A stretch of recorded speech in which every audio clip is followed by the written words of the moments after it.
What up? What up? What up? What up? Can people hear me? Wait. What up? What up?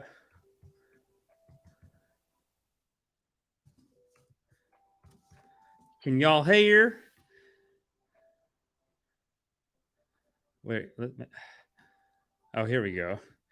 Welcome to the service. Can everyone hear me?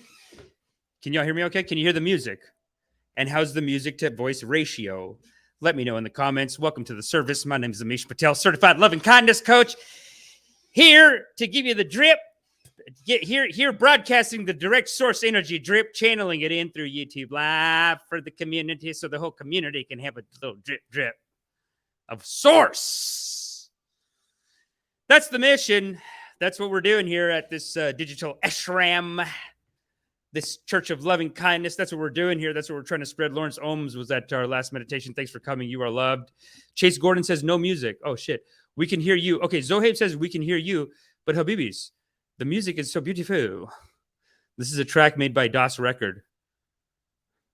Hold up. He made it for us, for our community. Can y'all hear it? Can you hear it now? Now? I'm going to get thumbs up from Zohaib Kamar.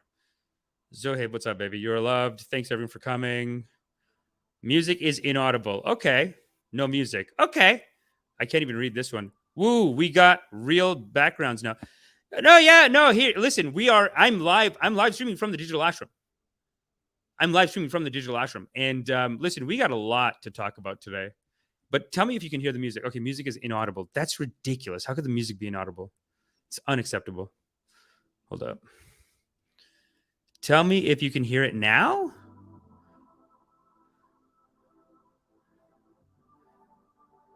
Yeah, can you hear it? Can you hear it now? Music? Is this going to be a no music episode? What the heck? It's always a sound issue. StreamYard, come on. StreamYard, fix it. Hold on, let me go to audio. Speakers, StreamYard. No music? No music. It's way low. Okay. And that's fine, fair enough. Okay. How's that?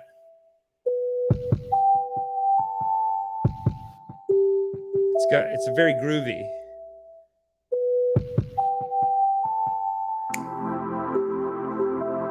This is a track from Das Record. It should help bring in that source energy, that drip, that source energy. It should help bring it in. Now much louder. God is great. Okay, cool. Lots to talk about today. A lot of topics, lots to talk about. Let me just run through the topics real quick and make a couple announcements for the ashram, and then we'll just get right into. We got to get right into Elon buying Twitter. How's the sound now? Is it okay? Hold up. Yeah, that makes sense, right? Now much louder. Okay, cool. Sick. Is that virtual Amish? That is virtual. I'm 100% real Amish. Dripping with source. Direct channeling, direct source energy. Oh, over here, yes. No. That's what I'm gonna put this guy up when I do my here at the ashram. Here at the digital ashram, I'm always trying to find ways to, improve the. This is a church of loving kindness. We need to always be rising up closer to God. So we're adding music, we're adding backgrounds, we got the graphics. You know what I'm saying? When it's time to talk about, what's the topics of the day, you got to bring up the guy with the globe. This is this is a professional operation. So let's do that real quick. Sick. It actually just comes through pretty nice. That's sick. Okay, cool. Thank you. These graphics are provided by RD.TV, by the way. Big supporters of the digital ashram. Big supporters of the digital ashram. Real quick, what did I want to tell you? Oh, yeah. I have topics. Here we go. Here we go. I mean, they're there. I mean, they're there in the comment section, so you can refer to there if you want to make notes. And starting Sunday, all episodes are going to have notes, are going to have time codes in. So you here, dear digital ashram viewer, if you say, "Oh, what was Babaji talking about the other day?" You go back and the clips will come too. The clips are going to make a comeback. Just give it a minute. But also, you can go in and there's chapters. So that's beautiful. That will be starting from this Monday. This Monday too. Also, quick ashram announcement. Quick ashram announcement. This Monday, I'm starting a spiritual talk show. Yep, I'm very excited about it. Spiritual talk show, and we're gonna now keep politics on weekdays, spiritual topics on the weekend. Weekends we talk about God. Sundays, Saturdays, maybe down the road we'll do sex. I don't know. So it's not really weekends for God. It's Sundays for God, Saturday for sex. Weekdays we'll do politics. No more politics on the week. No more politics on Sunday. Sunday's God's day, and we're going to talk about getting closer to God. Getting closer to God. And that's going to be call-in though. The call-in services now. So that's going to be call-in. This is going to be call-in. So this Monday's episode, 6 to 8 p.m., is going to be a call, like I said, spiritual themed call-in show, talking about God. But the theme is going to be ghost stories. So I have a lot of people already set to call in, but you all can call in too. Just like today, you can call in a few minutes. Once I do the announcements, I will set up the first story. We're going to do call-ins. I want to hear what you got. I want to hear what you here, dear community, think about these topics. What is the righteousness? Should they go to jail? Here, you get a chance to come in and say, hey, you know what? This is what should happen in the culture. You get a chance to come here on the drip and tell the community this is what should happen with insert name, Elon Musk. You get to decide. So those are the topics we're going to be. But anyway, quick announcement for you. Make sure you get very excited for that, though. That's going to be a very sexy show. I think it's going to be a sexy show. And honestly, our analytics are very male heavy, and that's fine. But I think the spiritual angle, I don't want to call it angle, but I think the spiritual, I don't want to call it spiritual shit. No, the spiritual stuff. Listen, I'm certified. Okay. I love this. The spiritual stuff, I love it. I'm doing it genuinely from my heart, but I feel like it's going to be good. It's going to get some pussy in here for you guys, right? You know what I'm saying? Because right now I think it is just all dudes, and God is great, and that's fine. But let's get some ladies in here for you, for all of us, for the whole community. And I think the spiritual Sundays, it's going to bring them in. Yeah, I already have people coming in to do ghost stories. It's going to be a banger. This week's ghost stories, and I have myself banger ghost stories. That's the fucked up thing. When I was a kid, I went to school in India, and I went to India a bunch. Mad ghost stories, dude. There's so many ghost stories. And if you try to tell them the ghosts are real, they're like, you shut up, you idiot. What the hell do you know of ghosts? You're in Canada? There's no population. There's no history. Of course you don't have any ghosts. It's not even a real country. That's what they say. They're like, let's call you a real country after 500 years. How about that? That's what they say. They said they're just like, Canada, it's not a country. That's why. It's not even a country, barely. What ghost? There's a billion people there. India has ghosts. So I got some stories on and I'll be doing them on Monday. But yeah. Today's topics, though. Today we're also going to try the call-in because I've been meaning to do the call-in, and I'm very excited to test it out. I did one Tuesday. It was so fun. And the people who called in, like when the people call in, it's great. They add opinions. It's good. It's beautiful. But what we're going to do, today's structure, it's going to be like, I'll do a quick setup on a topic. I'll tell you what I think, and then we're going to do call-ins, and I'm going to say, all right, call in. I'll put the link in here. I put the link. You come into the studio. You come right in and say, hey, this is what I think. You know what I mean? And you can condemn people. You can tell people this guy's no good. This guy needs to go to whatever you want. You can really just say anything. So today's topics, though, today's karmas are going to be, first, we got to do Elon's Twitter intentions. Are they righteous? Are they righteous? So that's going to be first topic of discussion. 2, is Disney grooming your children? This one was weird. Okay, these conservatives, they always got to make a moral panic out of everything. I thought this one was a little silly. I want to know what y'all think. Tech lead attacks CoffeeZilla on iced coffee hour. None of these tags work, by the way. I put it in the description. None of the tags work. But yeah, tech lead, interesting. I actually saw the interview with tech lead on iced coffee hour, and that really is important because it's weird. It's like in the news, we'll hear about people who like even 100,000 people won't watch them. But because it's CNN, we're like, oh, okay, I guess this matters. And it's like, Tech Lead actually has millions of people. Iced Coffee has millions of people, and CoffeeZilla a million. I mean, they're all like a million level people. So it's like they should. I think literally all three of them have more like ratings than CNN, maybe. You know what I mean? Like it's like what's CNN talking about? It's weird that we. Anyway, that's good. That's interesting. I saw that podcast is great. Oh, I have this video clip from Four Man's Podcast Reacts. Four Man's Podcast Reacts. Great channel. Listen, great channel. Some of it's like red pill type of reaction. And I saw one and I had an interesting reaction to it. And I want to show it to you and just be like, yo, am I being weird? Is he being aggressive? I think he's being a little aggressive. That's where, you know? And then we'll see if we can get to Will Smith. I don't know if we're going to get to Will Smith. I don't even know if we're going to do all these topics. Honestly, let's do Elon Musk. Let's see how wild it gets. Let's see where it goes. And then we'll go Disney Groomer will probably get done today. And then who knows, those next topics, we might have to do them tomorrow. This is actually a good system too. I like this, making an ongoing list. And then y'all can start pitching ideas. That's great. Thanks for coming, everyone. You are loved, honestly. Like without you, I can't do this, first of all. But also, you know, it's like, what? Sorry. Yeah, without you, I can't do this, literally. There's that. You are my joy. You are my joy. It's beautiful. I get to come here and talk shit. You know, and I got to test out the audio and stuff like that too. With people calling in, I got to test it out. I'm gonna do the link right now, and we're gonna get into this Elon Musk story. Elon Musk buying Twitter. Woo! This guy rips, doesn't he? Honestly, Elon Musk, the guy rips. First topic. Elon Musk. We on Twitter. Let's go. Here we go. No. Elon Musk buys Twitter. I think the most important part of this that we need to really let's cut to the chase on this story. Let's cut to the chase. I'm going to do let's do a quick setup but let's cut to the chase even in the setup, I'm saying. Because I feel like people are a little focused on the wrong thing, but I got a clip from We On here. Here we go. And there we go. Gravitas. Let's now talk about a man who knows how to stay in the headlines. I'm talking about Elon Musk, the Tesla CEO. Can y'all hear that okay? In the last few days, he has created quite a buzz around his role in Twitter. First, he bought some 9% stake in the social media company. Then he started a poll for an edit button. Musk then announced he will not be joining the board of Twitter.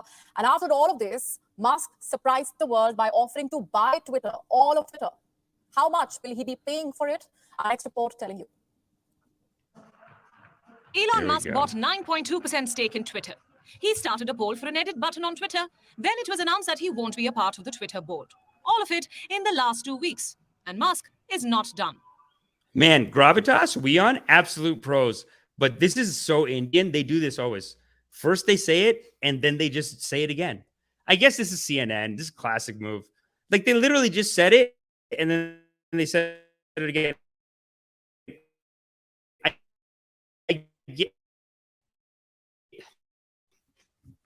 You know what everyone teaches, even in public speaking and everything, though? They have to do it a lot. They got to fill 24 hours. But then, even in teaching, they say this, where they're like, if you're teaching something, say it 3 times. They won't get it. First time you say it, then you say it with the pictures, montage, then say it. They're going to say it 2 more times probably. But let's watch it again so that we get it. The Tesla CEO has now offered to buy Twitter. Oh my God. Look at this truck. Like this guy rips. Has anyone been in a Tesla? They're incredible. They're so tight. I honestly, like, before I was trying to be very open to the Elon skeptics. I want to be open to that. It's fine. You know, it's fine. If you don't like him, I know some people are just like mad. They're just like, no, he's bullshit. He did it. You can give me all the reasons. You can give me all the stuff. He made this truck and like millions of them. The guy rips. And if you ever get in the car, I can't believe he made a truck. This is insane. But it makes sense though, because a couple of people I know have cars because, you know, I'm brown. My people are prosperous. Let me tell you something. My community is prosperous. It's all MBAs and shit. So they're going to get the Tesla. They love his ass too. People with money, they think he's so cool because everyone I know who has it, they're business owners. They love his ass too. They're going to get the car. They got that money kicking on. They're going to get the car. So first of all, okay, no gas. God is great. Great. The pickup. I've been in cars where guys like speed up the car and then slow it down and speed it up. And I always think it's kind of corny. And I always think like, okay, no one's going to fuck you over that. Nah. No one's going to bang you over that pickup. And I've been in sports cars. I've been in all kinds of cars, like high-end, good sports cars. This Tesla, it moves so fast. The butterflies in my stomach, I wanted to suck his dick. I was like, thank you. Let me suck it. This is incredible. I mean, it's got to be, since it's pretty much all boys in here, let's just say what it is. It's got to be a panty remover. It's got to be a panty wettener. It's, you know what I'm saying? Like and honestly, I've been in 100 sports cars. I don't think sports cars can physically do like what they've been trying to do and trying to impress us with all these years of like, look. I always hate cars. I'm always like, these sports cars are bullshit. They cost so much money. And I guess like some girls will bang you over it, but you don't need it. They'll also just bang you over like being funny or just working in a restaurant with them. Like you don't need a car. How stupid are you going to feel? You get a car and then it's like, what? Like you're going to drive up beside girls. You know what I mean? It's just like a kind of a deal closer. Fair enough. Fair enough. It is like a nice deal closer and that's fine. I'm not denying the effects that it can have. It can be very positive, whatever, if the car overall is tight. But this whole like, oh, look, I can go fast and I can go slow. It's always been kind of corny to me. The Tesla, I was so horny. I was so fucking rock hard, ready. It's a beautiful car. It's like, I don't know what to tell you. I'm sorry, Ed. I'm sorry, All of it. Musk is not content with the 9.2% stake, or with being the platform's biggest shareholder. He wants Twitter all to himself. Musk says, Twitter has extraordinary potential. I will unlock it. Wow. If you have been following Elon Musk's career, you will not be surprised. This man... He walks silly. He's walking like... Man, my nephew's kid came over, and I think he's going to be a millionaire genius because you know how he walks? He walks like this. Hold up. Let me show you how this is the evil genius walk. I'll show you the walk. One sec. It's like this. It's like a bounce. It's like...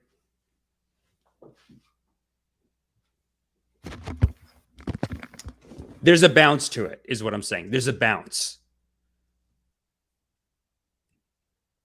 And why is he looking the other way? I guess he doesn't want to be on camera. You will not be surprised. This man is all about risks and drastic moves. It's good posture, Who leaves though. He's Stanford tall. University in 2 days? Or thinks of building online banks in 1999? Musk did. It is now April 2022, and Elon Musk is thinking of becoming the sole owner of Twitter. In exchange, the world's richest man is offering $43 billion. Wow, dude. Classic. This is... I love it. And let's cut to the chase, though. Let's cut to the chase because everyone wants to do analysis on like, oh, it's, he's offering this much money and whatever. Oh, sorry. Y'all didn't even see that. Hold up. Let me add this back. How do I add it back? Oh, here we go. Let's watch that again. Following Elon Musk's career, you will not be surprised. This man is all about risks and drastic moves. Who leaves Stanford University in 2 days? Or thinks of building online banks in 1999? Musk did.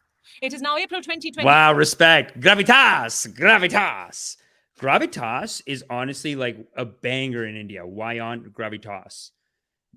How am I not subscribed? No, they do great. They do great report. You know what it is? I don't even know if they do any reporting like that. They know how to pick the rippers. This is the game we're all in. And this is why I kind of want to go to the spiritual game. It's like, guys, the whole, spiritual, it's like I can be happy. I can think about whatever I want to think about, whatever. This politics, like you're just always thinking about like, what's everyone fighting about? What's everyone pissed about? What's going to get the people riled up? But they know how to do it. They're good, man. And Elon Musk is thinking of becoming the sole owner of Twitter. In exchange, the world's richest man is offering $43 billion. He has also filed papers with American authorities. Musk, being Musk, shared a copy of it on He made a Twitter. I made an offer, he tweeted. For Elon Musk, this is not a hostile takeover, but a fight for free speech. Wow. Can it be both? I mean, I think it's both. I think it's both. And I'm going to cut to the chase after. Let's watch the rest of this. And then I'm going to cut this to the chase. And then we're going to open up the phone lines. I invested in Twitter as I believe in its potential to be the platform for free speech around the globe, and I believe free speech is a societal imperative for a functioning democracy. Wow. However, since making my investment, I now realize the company will neither thrive nor serve the societal imperative in its current form. Twitter needs to be transformed as a private company. Oh my God. Yeah, this is it. I'll tell you what this really means. I'll tell you exactly what this really means. Trump 2024. He's coming back, and that's it. And as it's so exciting in a way. It's so exciting because, okay, here's the thing. I'm not saying that Twitter can single-handedly do it, but I think Elon can single-handedly make, he's so rich.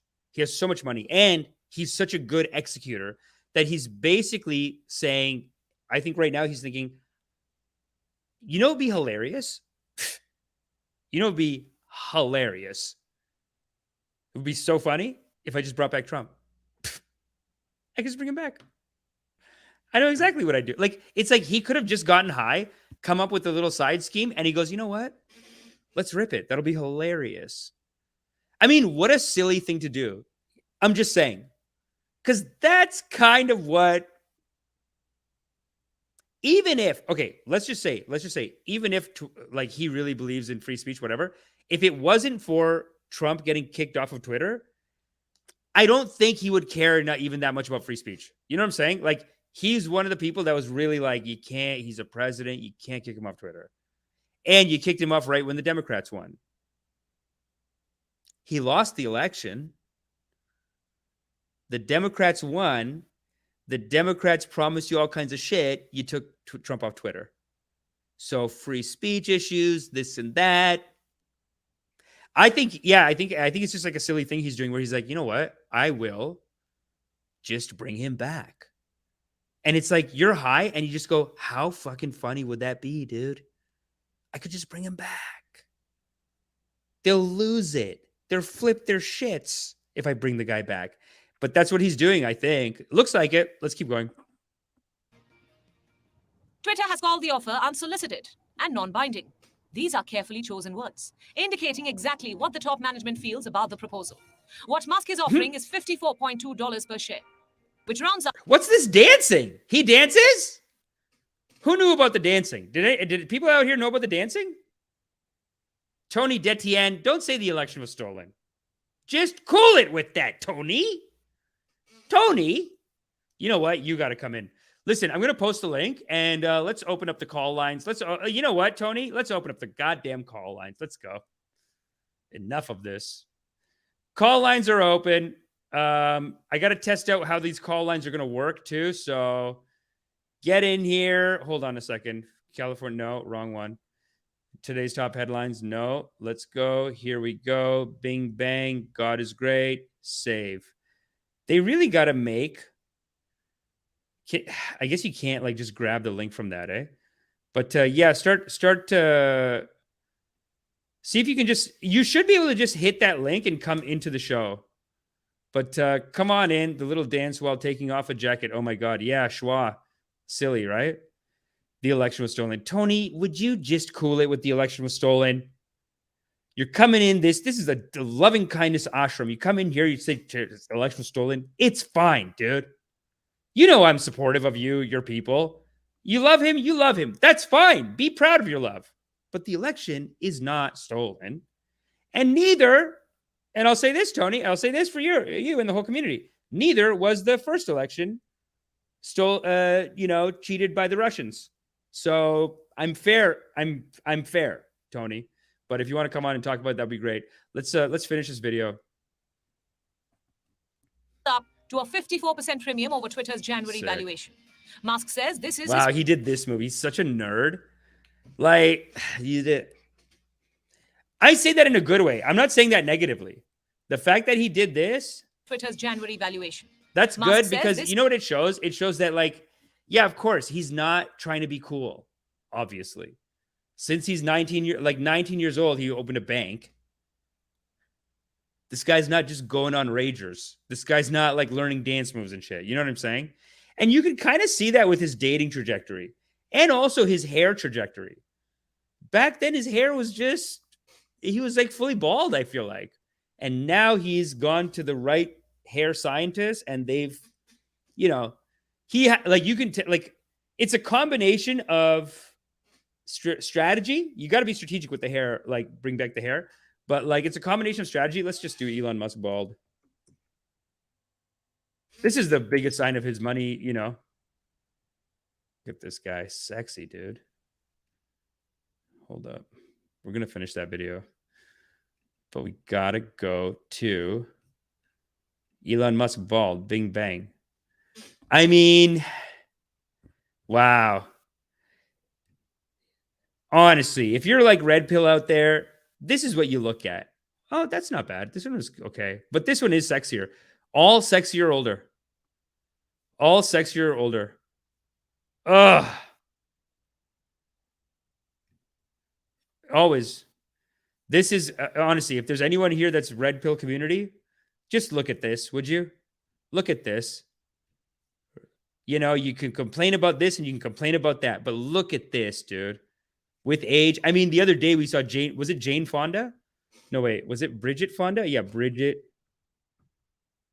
Fonda. Say God is great. Make sure you say God is great after you see this, people. Because honestly, see, this is Elon Musk. This is how they age, right? This is turning into such a boys cast. But this is how they're aging, right? And then say God is great. This isn't me trying to insult the women. This is not me trying to insult the female community. This is me saying, say God is great. You know what I'm saying? Like, look at the difference here. Look at the difference. And look at what they do. They make articles about it. Ridiculous. It's unacceptable. Let's finish that video, though. Money makes people look better. LOL. God is great. Okay, Tony, it's money, but also say God is great for, you know, it's nice. Like, it's nice that we do age, I guess, differently. This is his final offer. He is confident that Twitter shareholders will love it. What if they don't accept this offer? In that case, Musk will reconsider his position as a shareholder. Look at what he says. I don't have confidence in the management, nor do I believe I can drive the necessary change in the public market. Wow, dude. We're in the pivotal moments of this. Like, this is going to be so dumb in 24 hours. Like, he's going to be a laughingstock, right? Like, this whole thing's going to end, and it's going to be like Elon Musk lost $4 billion for a joke. That's what's going to happen. But actually, I think what's going to happen is Donald Trump's going to be president in 2024, and Elon Musk is going to be on stage, and he's going to be like, you know, I was getting kind of bored with the cars and this, and I was like, what could just like be so fun and exciting and just get the people riled up? You know what I mean? Just get the people riled up. And so I said, you know what? I think I'll just fucking bring back Trump. I mean, I can execute on a game plan. I have the money. I have the resources. It will be the ultimate test of my mind. I mean, what a fun project. This is basically his side project. Brilliant. A little too hard. In other words, it's my way or the highway. Classic Elon Musk. On one hand, Musk has increased Twitter's valuation several folds. And on the other hand, he has raised serious questions about the site's functioning. If we were on Twitter's board, we would be having a nightmare. Let's see how Twitter users reacted to the developments. Someone said Musk should buy football club Manchester United instead. Spend nah, the money on dude. No. See, this is the problem, people. Sports, what's sports? It's pretend. The real sports is politics. The real sports is business. And this guy likes to fight in the market. It's sexy, dude. I like it. Win everything and then boast about it on Twitter. Yeah, boast about it on Twitter. Or I just buy Twitter. Hello, Goldstein. Andy Goldstein. Like, dude. Think about he's literally he's playing 4D check, whatever that meme is. He's playing chess, you're playing checkers, whatever it is. you're obviously doing the lower one because you're like, do this thing, and then you could brag about it on Twitter. Why don't you just buy Twitter then? And brag every day that you bought Twitter. I mean, that's a brag. You could brag about any dumb little thing you did on if you own Twitter. I'm sick of that. You know what? Honestly, like business people that buy teams, part of me does feel like what a waste. It's like it's just to pretend. What's sports? One show that we'll never do here. I'm going spiritual. I know Mondays. Hey, make sure you check out Monday. This Monday, I'll have you know what? Let me post a link to this Monday show. Monday, 6 to 8, we're doing a call-in show. And I have a bunch of people scheduled. They're excited to come do the call-in. Today, I feel like, do we have anyone calling? Oh, we have someone. Zemzem is here. Zemzem is here, ready to take a call. Zemzem, thanks for coming, man. Sorry to keep you waiting, dude. But yeah, this Monday, remember, we're doing a spiritual call-in show. The topic for this week is ghost stories. And I have a bunch of people coming with incredible ghost stories, but would love to hear yours too. Come on in this Monday, 6 to 8 p.m. After that, it's going to be Sundays. This Monday, because of we have to have respect for Jesus, so we're doing it on Monday, 6 to 8 p.m. After that, it will be Sunday, 6 to 8 p.m. Very excited for that show. It's a call-in. God is great. Right now, we have Zemzem coming in on the line. Zemzem, how you doing? Tell us. And the specific. Let me give you I'll give you the specific question here. And the specific question is,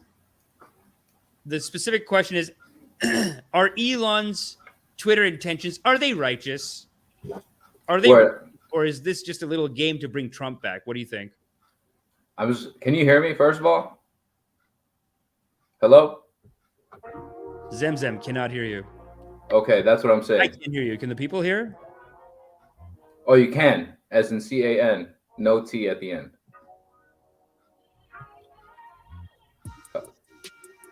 Hello? Yeah, I don't know. Can't hear you. You can't hear me. All right. Audio check, chickadee check. Yeah, your audio's not on yet. How do I do that? Yeah. He's definitely talking on his end. Nope. Unmute mic. So unmute. I unmuted you. Say something. Hello. No, your audio thing's moving, but I can't see it. What the hell? Edit mic settings. No. Weird. Anything changing? I see that you're talking, Zemzem, but it's not coming through on this audio. Wow, this is great. Thanks for coming, man. I really needed to get someone on the show. You know what I'm saying? Just to do, just to test it out. Let me try something. I'm gonna try something. External mic. Okay. Hello. Yeah, my shit seems to be working.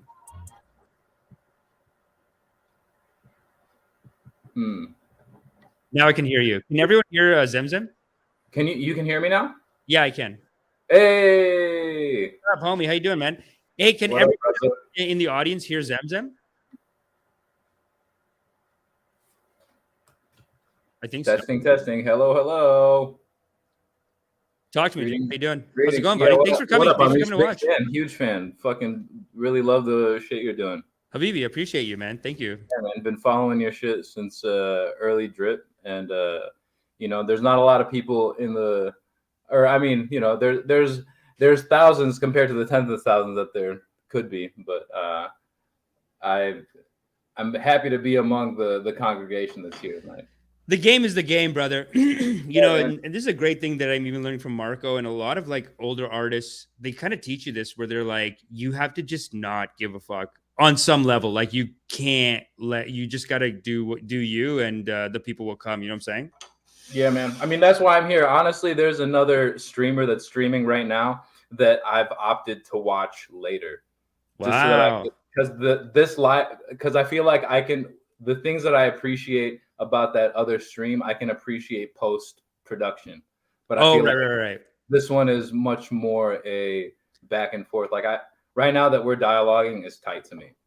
Yeah, man. Thank you. I really love the dialogue that you have with the people that are on the show, and just like even when you're talking to yourself, you know what I mean? Like you're all personalities when you start having like a disembodied conversation with different parts of yourself. I feel like man. Yeah, appreciate you. Listen, I try to make it a congregation, a community. You know what I'm saying? And I am excited about this the Monday the Ghost show. I think that's going to be great, and I have a lot of people that are planned to call in, so I'm excited for that. But I will keep doing politics on the weekdays, so it's great to even have someone call in. But Zemzem, tell me, To answer your question, yeah, about what do you think? What do you think of I, Twitter? I feel like Elon's honestly, intentions? this is some megalomaniac shit. I'm not really a huge fan of having one person. You know, it becomes like it's really all nice and great right now, and then it's like, all right, well, once you hold the keys, how easy is it going to be to let go of those keys? Like, what are we exactly agreeing to when like we decide to hand all the keys to the kingdom to one Right. person? Like, even if they're in a good headspace right now, who's to say that that doesn't change as soon as they actually get a grip on it? And like, I feel like these, you know, it's like Facebook should be a public utility, like encouraging having like one master that we agree is like the benevolent human that's possessed by like the future aliens that's going to guide us to whatever the fuck is the next era of humanity. Yeah, yeah. Believes that about himself, and I feel like a lot of people believe that about him too, which is like a little bit concerning. Yeah, Because it's yeah, not all but his ideas, you know, like he's just yeah, true. the brand. He is, you know, like okay, the people who are anti-Elon, I mean, but look at this truck, dude. It's so sick that he made a So fucking Adam truck. Something did a thing about those trucks actually that Yeah. points out how ineffective they would actually be if put into production. Like these are really nice at like the Epcot Center, but these don't Right. actually serve a functional purpose the way that the diesel trucks. Like they're not gonna Wow. feasibly replace them. This is just fucking polish on our fucking space military space program or whatever. This the is, fuck. you know what this is? This is basically like a movie set, and he just has like people make like a shell, and it doesn't even drive or something. But you're 100%. yeah, but the cars are tight. I got to say, the cars are pretty tight. But the repair on a dent is like $15,000. Right, on a dent. Okay. Okay. Yeah. You know, like how is that sustainable? I'm all about new tech, but like what does it mean if A, it's not affordable to regular people, and then B, even if a regular person is able to afford it one day, as soon as it gets a nick in it, it loses all of its shine and sexiness. And like now the warranty is up. Most of that stuff is like computer parts. Good luck finding a mechanic that'll touch that thing without worrying about it like exploding on them. Fair. Okay, so here's the thing. What you're saying is a little bit of that is the growing pains of figuring out electric cars, which is something we have to do as a culture anyway, don't we? Yeah, but how is it going to be made any easier if we try? I mean, he's basically like Apple for if Apple could have gotten their hands on Tesla, it would have been something along the same thing where it's like, all right, we're going to send you these super dope cars that like will drive themselves and are super shiny and, you know, velvet seats and all of that. Yeah. But we'll brick it as soon as you don't buy the update, or will, you know, I was hearing about cars that like you just activate the autopilot and you repo them that way. Interesting. So you're saying like, don't give him all the power. Don't trust him. Absolutely. Fair enough. Yeah, there should at least, I mean, I would trust an oligarchy before I would trust a fascist head of state. He's not fascist. But feel what I'm saying though. Like, I see what you're saying. You're saying you want a board rather than one person. You know what I mean? At least like distribute the evilness among them so that one person doesn't have to just go madman. I mean, like, you know, it's like the whole Will Smith thing. Like he's very crafted in front of cameras. Like his image is so tied to his stocks. Yeah, totally. I mean, it is like it's like he's operating at a higher level or something, and he's like, part of that makes him able to execute on these big projects, which I feel like we got to give him that much, that like he can at least, whether you say he invented it or not, like I'm not even saying he's the first guy to have the idea, but whoever else had it, he like takes it. But then I guess the same thing that makes him able to execute on the project makes him able to execute on the marketing. And then the marketing is just a mass manipulation. So there is a lot of weird stuff that he's done. I agree with you. Like the way he even talks online and stuff, it is like very manipulative. Like he's trying to get people to do stuff for him. I mean, yeah, basically, like with this whole Twitter thing, where it's like, all right, I bought a bunch of the stock, and now if you don't kowtow to my impulse, I'm gonna make moves that will tank the value of the stock if I suddenly dump the shares that I just bought. Right. So, but what, okay, then what do you think the agenda is? I feel like bringing back Trump could be just a little side project for him. 100%. He seems like he's into Trump. I mean, I feel like it could be justified as a like a flagship individual for free speech or something. Be like, hey, I'm not for the guy. I'm just saying that we can't remove the guy. And then that just opens the door for like reinstating ex-Ku Klux Klan members and all types of crazy shit. We're just like, well, hey, what about us, dude? You know, we're just speaking our mind.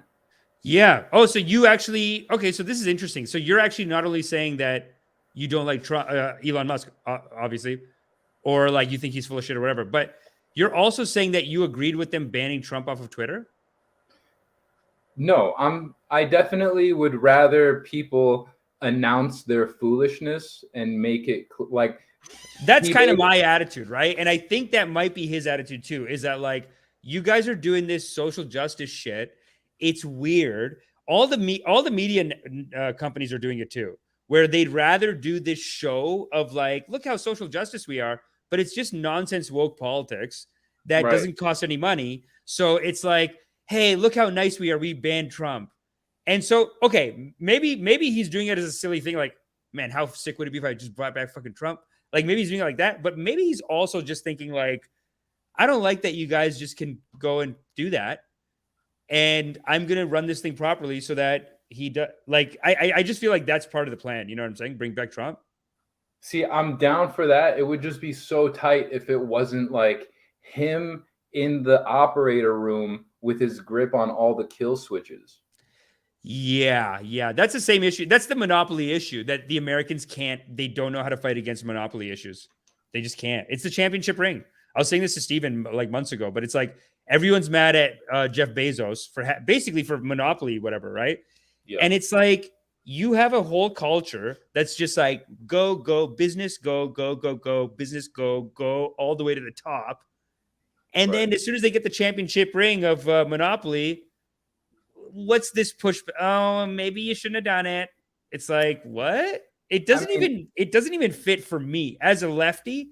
I almost feel like, but also as a business person, as a Patel, whatever, there is some part of me that's like, well, they're good managers. Let them manage more shit. I agree that it would be nice if we can figure out how to holistify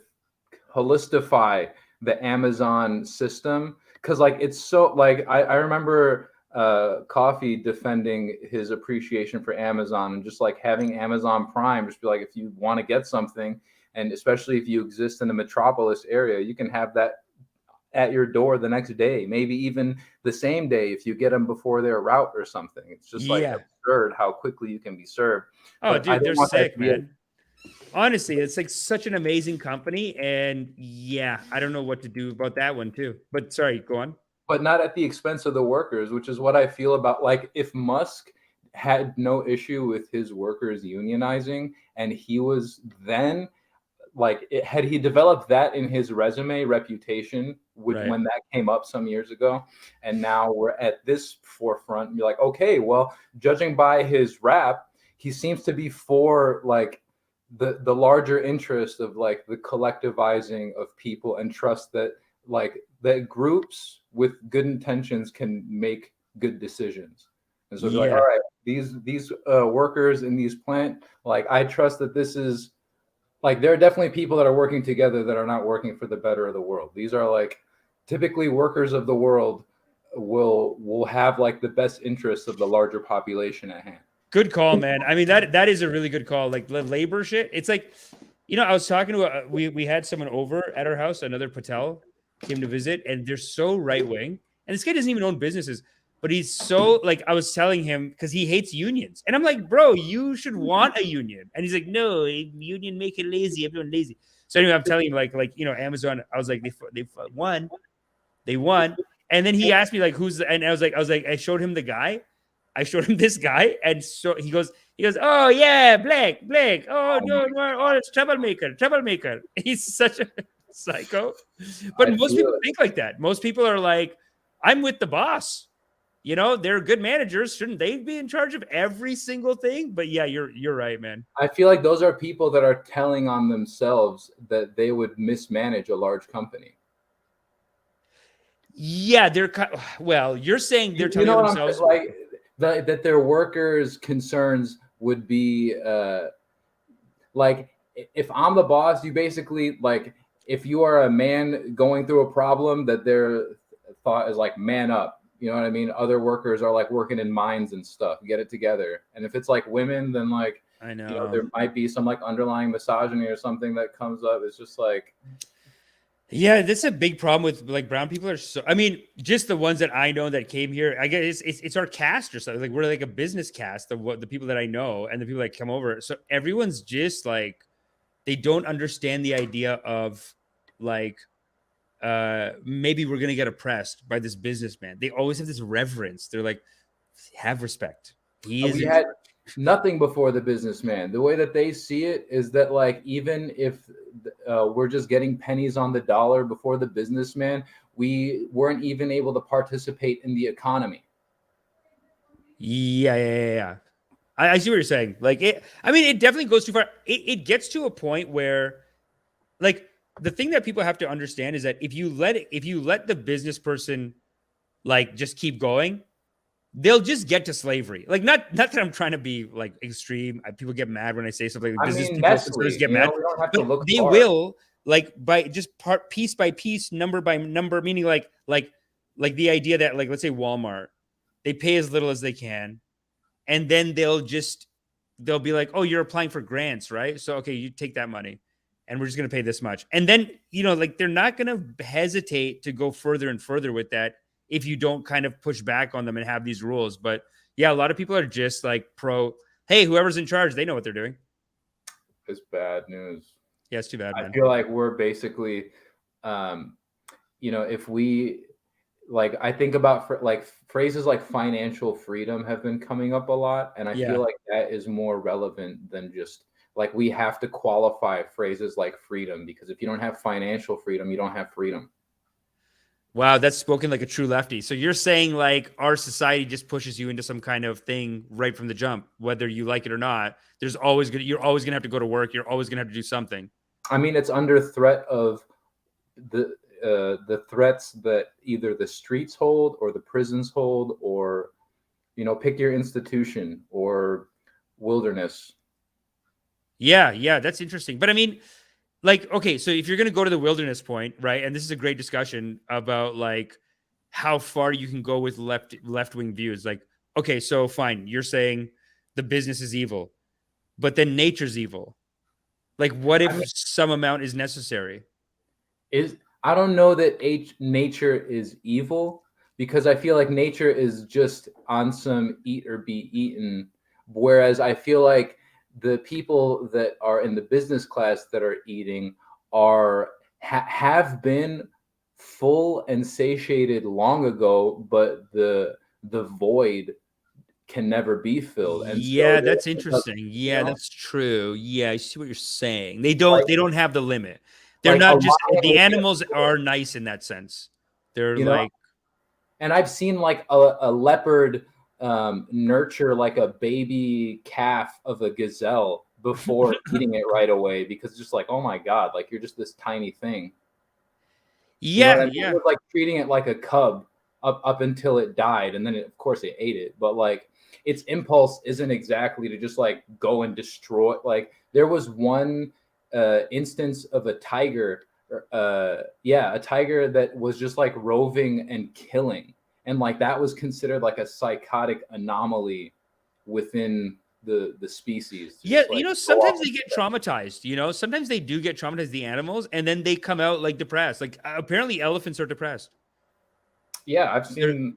They're and they've always been kind of peaceful and chill, and now they like attack cars. They're seeing their families die off and their communities die off, and they're pissed or whatever. Yeah. Have you ever seen? What's that? No, go ahead. Have I ever seen what? I was gonna say, have you ever seen Princess Mononoke? Yeah, one of the best. One of the best movies, and one Shout of out the great. Miyazaki. Oh, Miyazaki, shout out, man! Studio Ghibli, incredible. One of the great things they had, the monologues they had from the those pig, I guess they're wild wildebeest or pigs or whatever. Oh yeah, the boars. The boars, and the boars were talking about how like they've been at war for so long. It's like we are fighting for so long, and when we're angry, we become stupid. Right. So now we'll just run into the building, and they basically like do a suicide mission Blind rage. in the movie. And their whole thing was like, we don't get it anymore, so we're just gonna fight and die and whatever, you know. I mean, it was like the last stand. We're like, if we don't, I would rather die fighting than realize that existing means to die slow. Yeah, they got to that point. I totally forgot how I got onto that, but yeah, no, great movie though. Check it out. 100%. You've seen it. Highly. I mean, I would. It's the kind of movie that's worth watching again on a seasonal basis, you know. Yeah, no, it is. It is almost like a spiritual classic. It kind of like so the producer that's working on the show starting on Monday, and he's like super into spirituality too. So and he wants to help out with the show, whatever. And I told him I want to do like a call-in like spiritual show, whatever. So he's telling me he's watched Avatar, the show, the first full series like 2 or 3 times, and the second series like 2 or 3 times. And I'm like, what? Like, dude, watch other shows. And he's like, no, but the spiritual teachings. Yeah, it's true. It's true. Same with Miyazaki. I watched Naruto for that reason. There was some good stuff in there. Naruto was incredible, man. Do you ever watch a Sage's Reign, or like is it Sage's Reign? Have you heard of that? No, but oh my god, it's so sick, dude. I'll show you. Reign I'll show you. Go ahead. I'll show you, and then we're gonna do. Someone in the comments actually suggested this Saudi TV sketch they did about Biden and Kabalah, so we'll watch that after. But I'll show you. What was I gonna say? What was I gonna show you? The Rain something. Rain. Oh, Sage's Reign. Rain. It's crazy how these new channels come up, and like they're killing it, but then they're just like new channels. They're like they're pretty new, and this is like probably the 10th Avatar. What's it called? Channel like an Avatar and like moral like video essay channel that just does like morality about stuff. Let's see this one. The importance of Sokka. Incredible, dude. And for you right now, that's how sick is this guy? He opens with this off the top, like Sage's Reign, and always like a quote from the show. Knowing where you're needed the most. And for you right now, that's here protecting your sister. I don't understand. Someday you will. Sokka is the embodiment of courage. This image. Oh my god, this is incredible, dude. Check it out. 744,000, June 15, 2020. Okay, word. So it's the YouTube channel. I thought Sage's Reign was its own anime. I was like, what? So I'm glad that's clarified. I'll check that out. It might be an anime too. I don't know. It sounded like it could very well be one. Yeah, yes, Sage's Reign for sure. It's brilliant though. He just talks about a lot of its Avatar, a lot of Avatar stuff. I think he has some Miyazaki stuff too, but just like the morality of it and like video essays and stuff like that. I have a homie that's really big into Uncle Iroh and likes just hosting tea parties. Wow, where they just talk about Uncle Iroh. Yeah, well, I mean, not talk about Uncle Iroh, but like in the spirit of Uncle Iroh. So like they would just like over tea, discuss matters of like life and the heart and spirituality. Yeah, they made their own like White Lotus Club. I mean, it's so beautiful. I'm really glad. I had some of my best tea sitting in some of those circles. It was nice. That's great, man. What a wise man, and what a great like spiritual teacher. Like I think he's definitely someone that on the Sunday show. That's the kind of thing. Like so on the Sunday show, I want to do call-ins, but I also want to do like open with a quick sermon. I like to give a sermon. So open with like something like that, like just talk about Uncle Iroh or different parables and that sort of thing. But he is like one of the great characters in anime, one of the best characters of all time.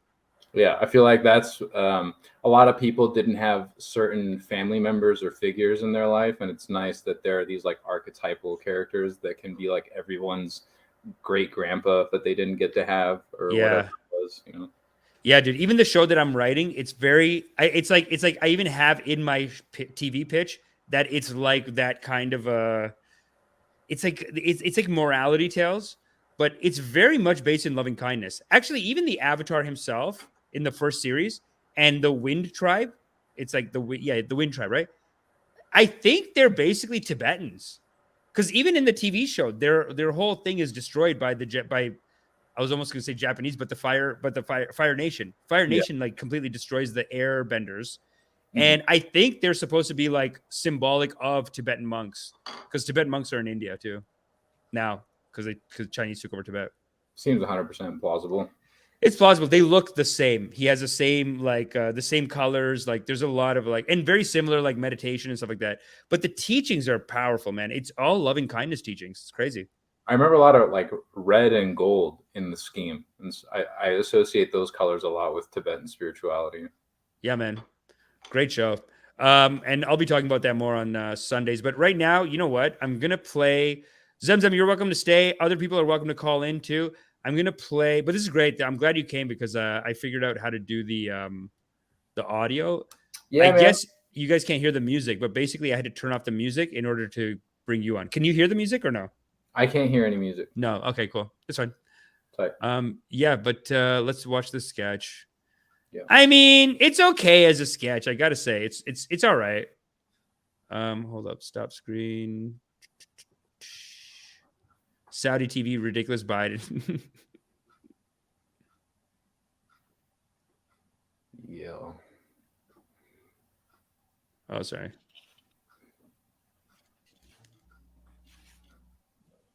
You can hear this, right? Nah. No audio coming through? Damn it. Are you going to be able to play that while we're connected through this? Yeah. It should all be part of the same scheme. Not scheme, but the... Hold up. Chrome tab, share tab, audio. Okay, hold up.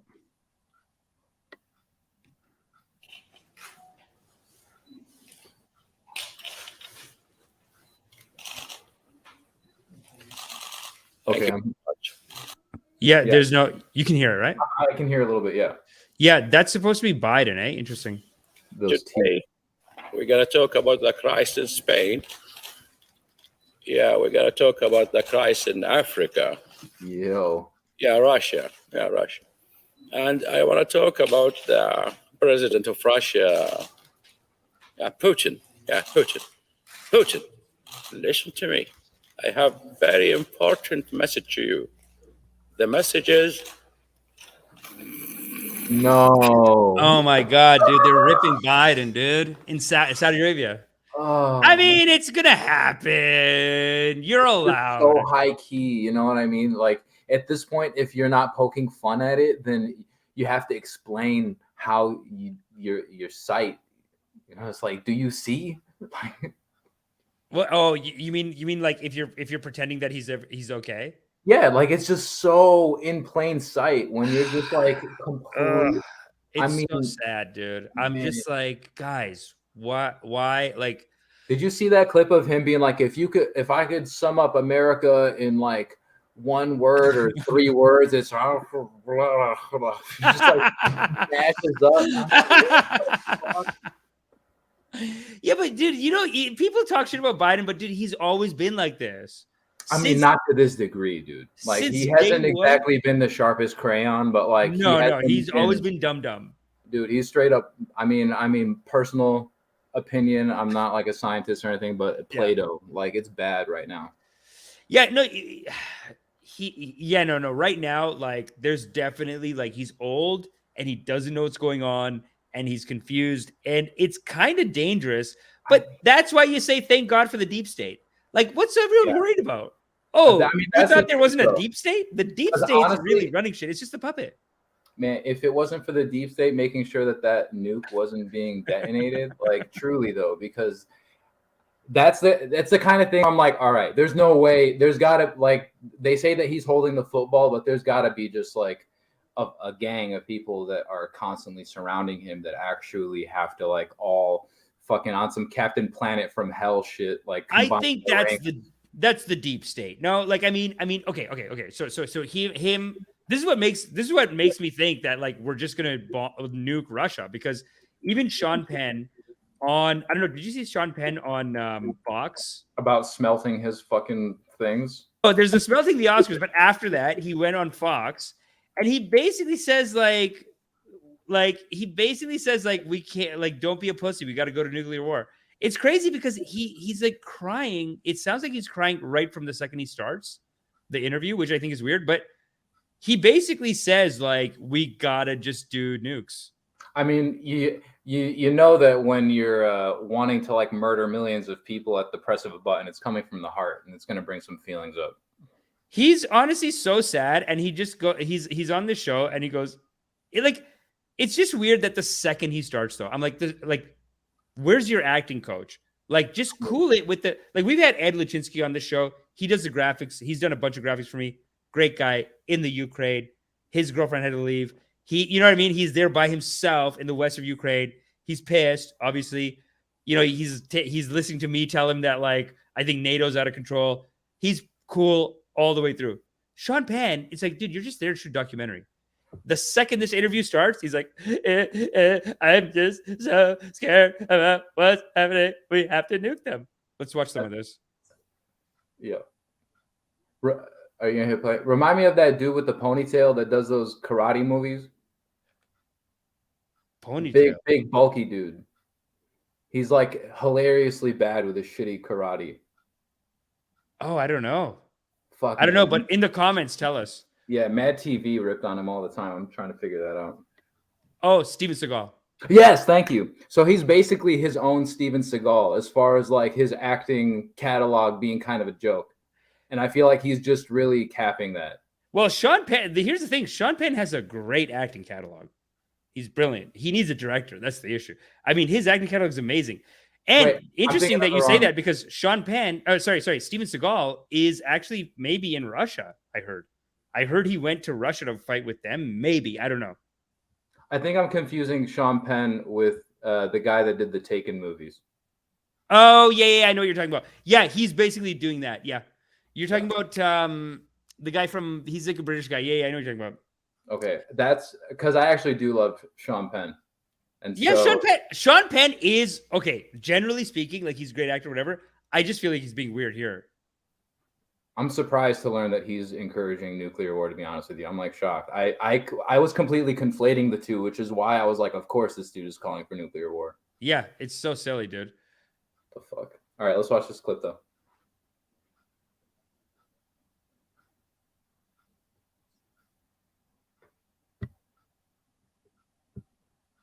He goes, man, that's crazy. He's like, can y'all hear that? Could you hear that? It hasn't. Oh shit! You're not playing. Sorry. My bad. Oh, we have someone else in here too. Jay is in the waiting room. So. Oh, I'm down to step down. I appreciate you hosting, man. This has been. Thanks, buddy. Yeah, I'm really enjoying the show. I'll be tuning in on. I'll be in the fucking audience. So. Habibi, thanks, man. Thanks for coming. I appreciate you. And yeah, come in if you have a ghost story. Come in on Monday. It'll be sick. Yeah, I'll think of something. All right, Mike. Peace. Appreciate you. Peace. Thanks, man. We have another caller coming in. Jay is here. We're gonna do a quick reaction. I actually did have this Sean Penn video, so let's watch a little bit of it with Jay, and then we'll get his reaction on what he thinks of. Do we got to drop the nukes? You know what I'm saying? That's it. That's all I'm gonna ask is, do we got to drop the nukes? And then we'll come back and we'll just have to come back and do this one. Hold up. Jay, what's good? What's good, man? How you doing? Talk to me. Yo, what's up? Can you hear me? Drip, rip, and dip. I can hear you. Yeah, man. Thanks for calling in. This is the call-in show. This is great, man. Thanks.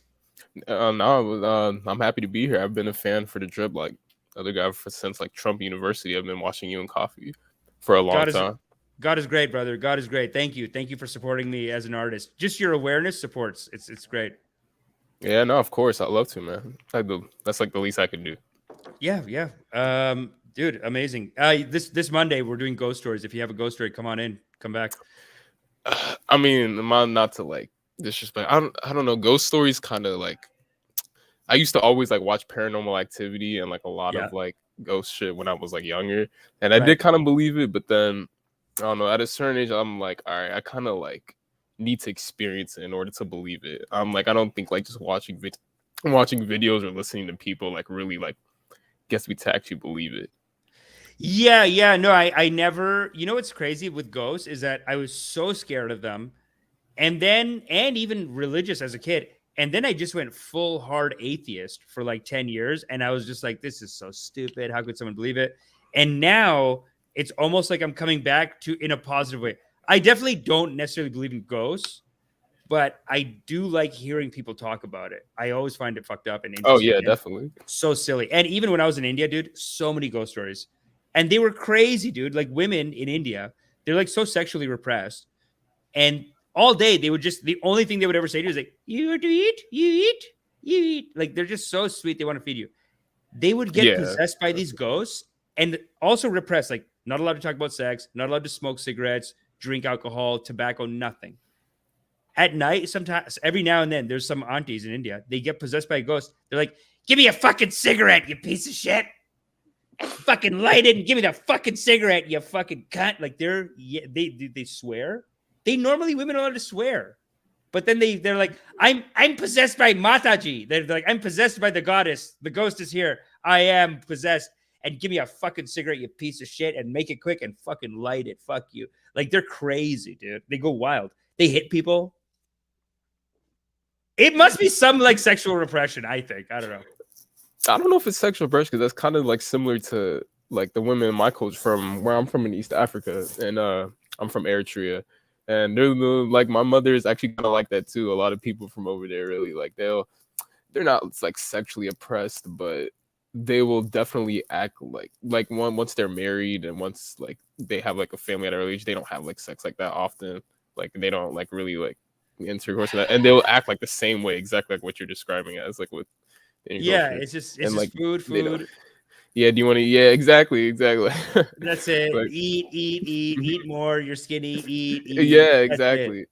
They don't think about anything else, and then yeah. But some of them. So you're saying in Eritrea they get possessed? There's actually a lot of stories like that. Yeah, not by ghosts, but by demons possessed. Like where like it's very like Christian heavy over there, and yeah like you can see like in. They have like my mother she watches like sermons every Sunday, like or for like church services, and you could see like people like they're like possessed by a demon and they go up to the stage and they like talk to them. Like there's like they talk to them, but there's like I mean I actually kind of think when I was a kid I actually thought it was real. I mean I still kind of do believe it because like they're literally like talking in like a demon voice, like they're literally like they're not talking their normal voice, and then like so and then once they like preach on them, they like say like God is great, like they actually like say prayers, like the people start like dropping to the ground, shaking, like and then like they get back to normal, and it's like I'm like wow, like I always find that stuff interesting, and even though like I don't believe in it, at one point I was just like, well, I don't believe in that, who cares? And now I'm kind of like, it's actually that makes it more interesting. Yeah, it's definitely. Like for sure I don't think there's a ghost possessing this person, but right. You saw one, and I want to hear about what you thought was a ghost, you know? Right. Yeah. I have like the same attitude towards it also. Yeah. No, I think it'll rip, man. Hold on. I'm going to try sharing some music with you. I kind of see like the same way when people say like they see aliens and stuff. Like, like, sure. Like, tell me more. I'm interested in it, but I don't know if I for sure like 100% believe it.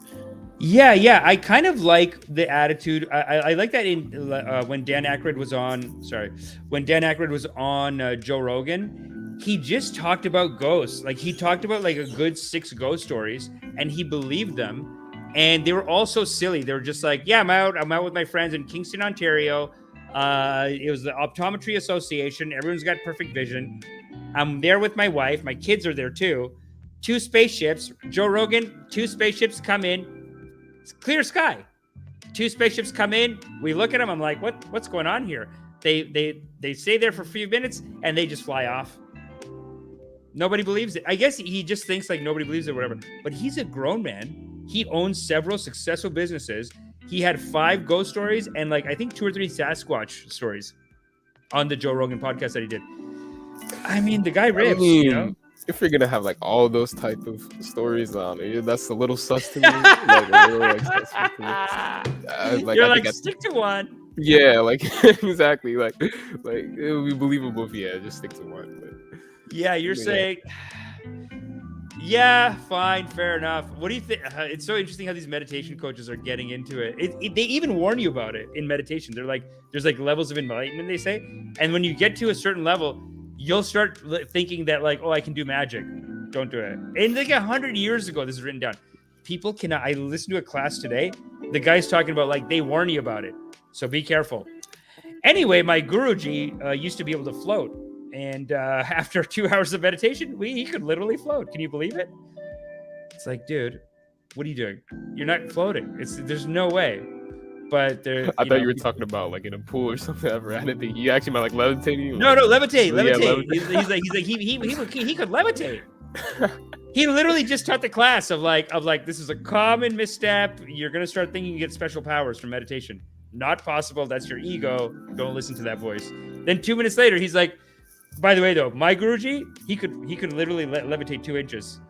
After like 4 hours of meditation, he could levitate 2 inches. And it took him 10 years. It's like, not worth it.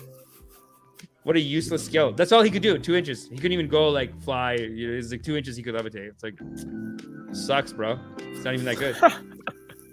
Did you tell him that? Or that's what you were just thinking? I didn't. I'm not going to say that to him. You know, you got to have respect for the community. You got to have respect for the elders. You know what I'm saying?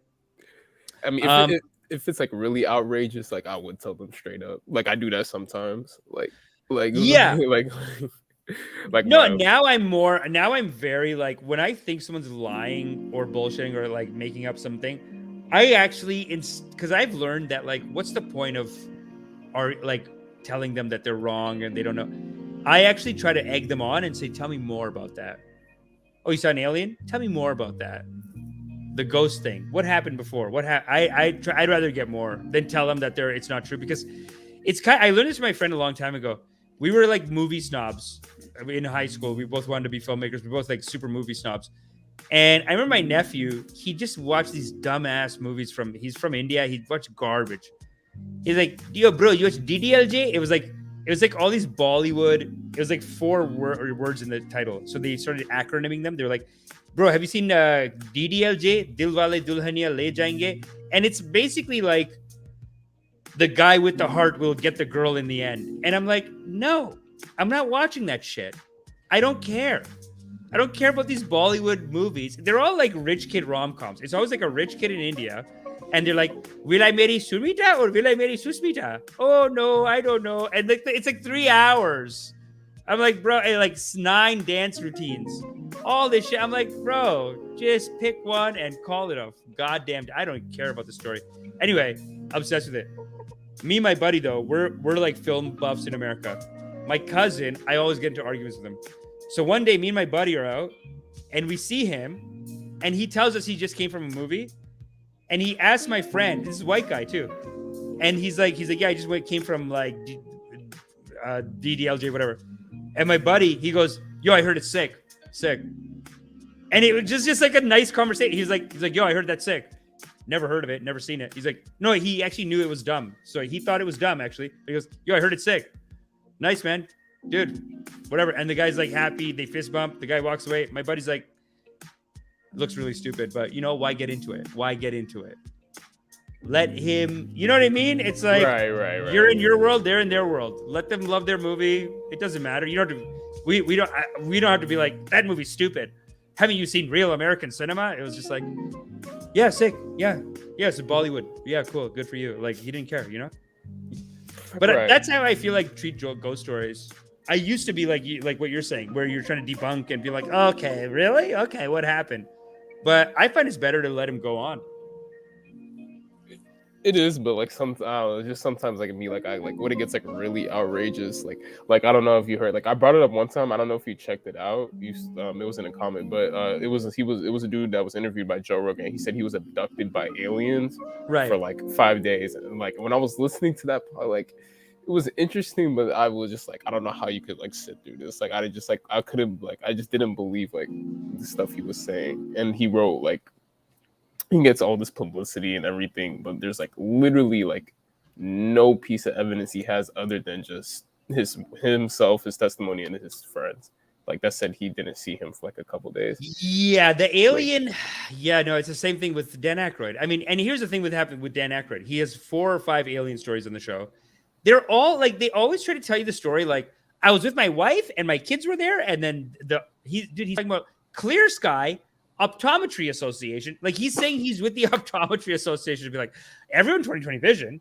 We're on the rooftop, clear sky, 2 big alien ships. They come up and bing bang, and then they flew away. What am I gonna do?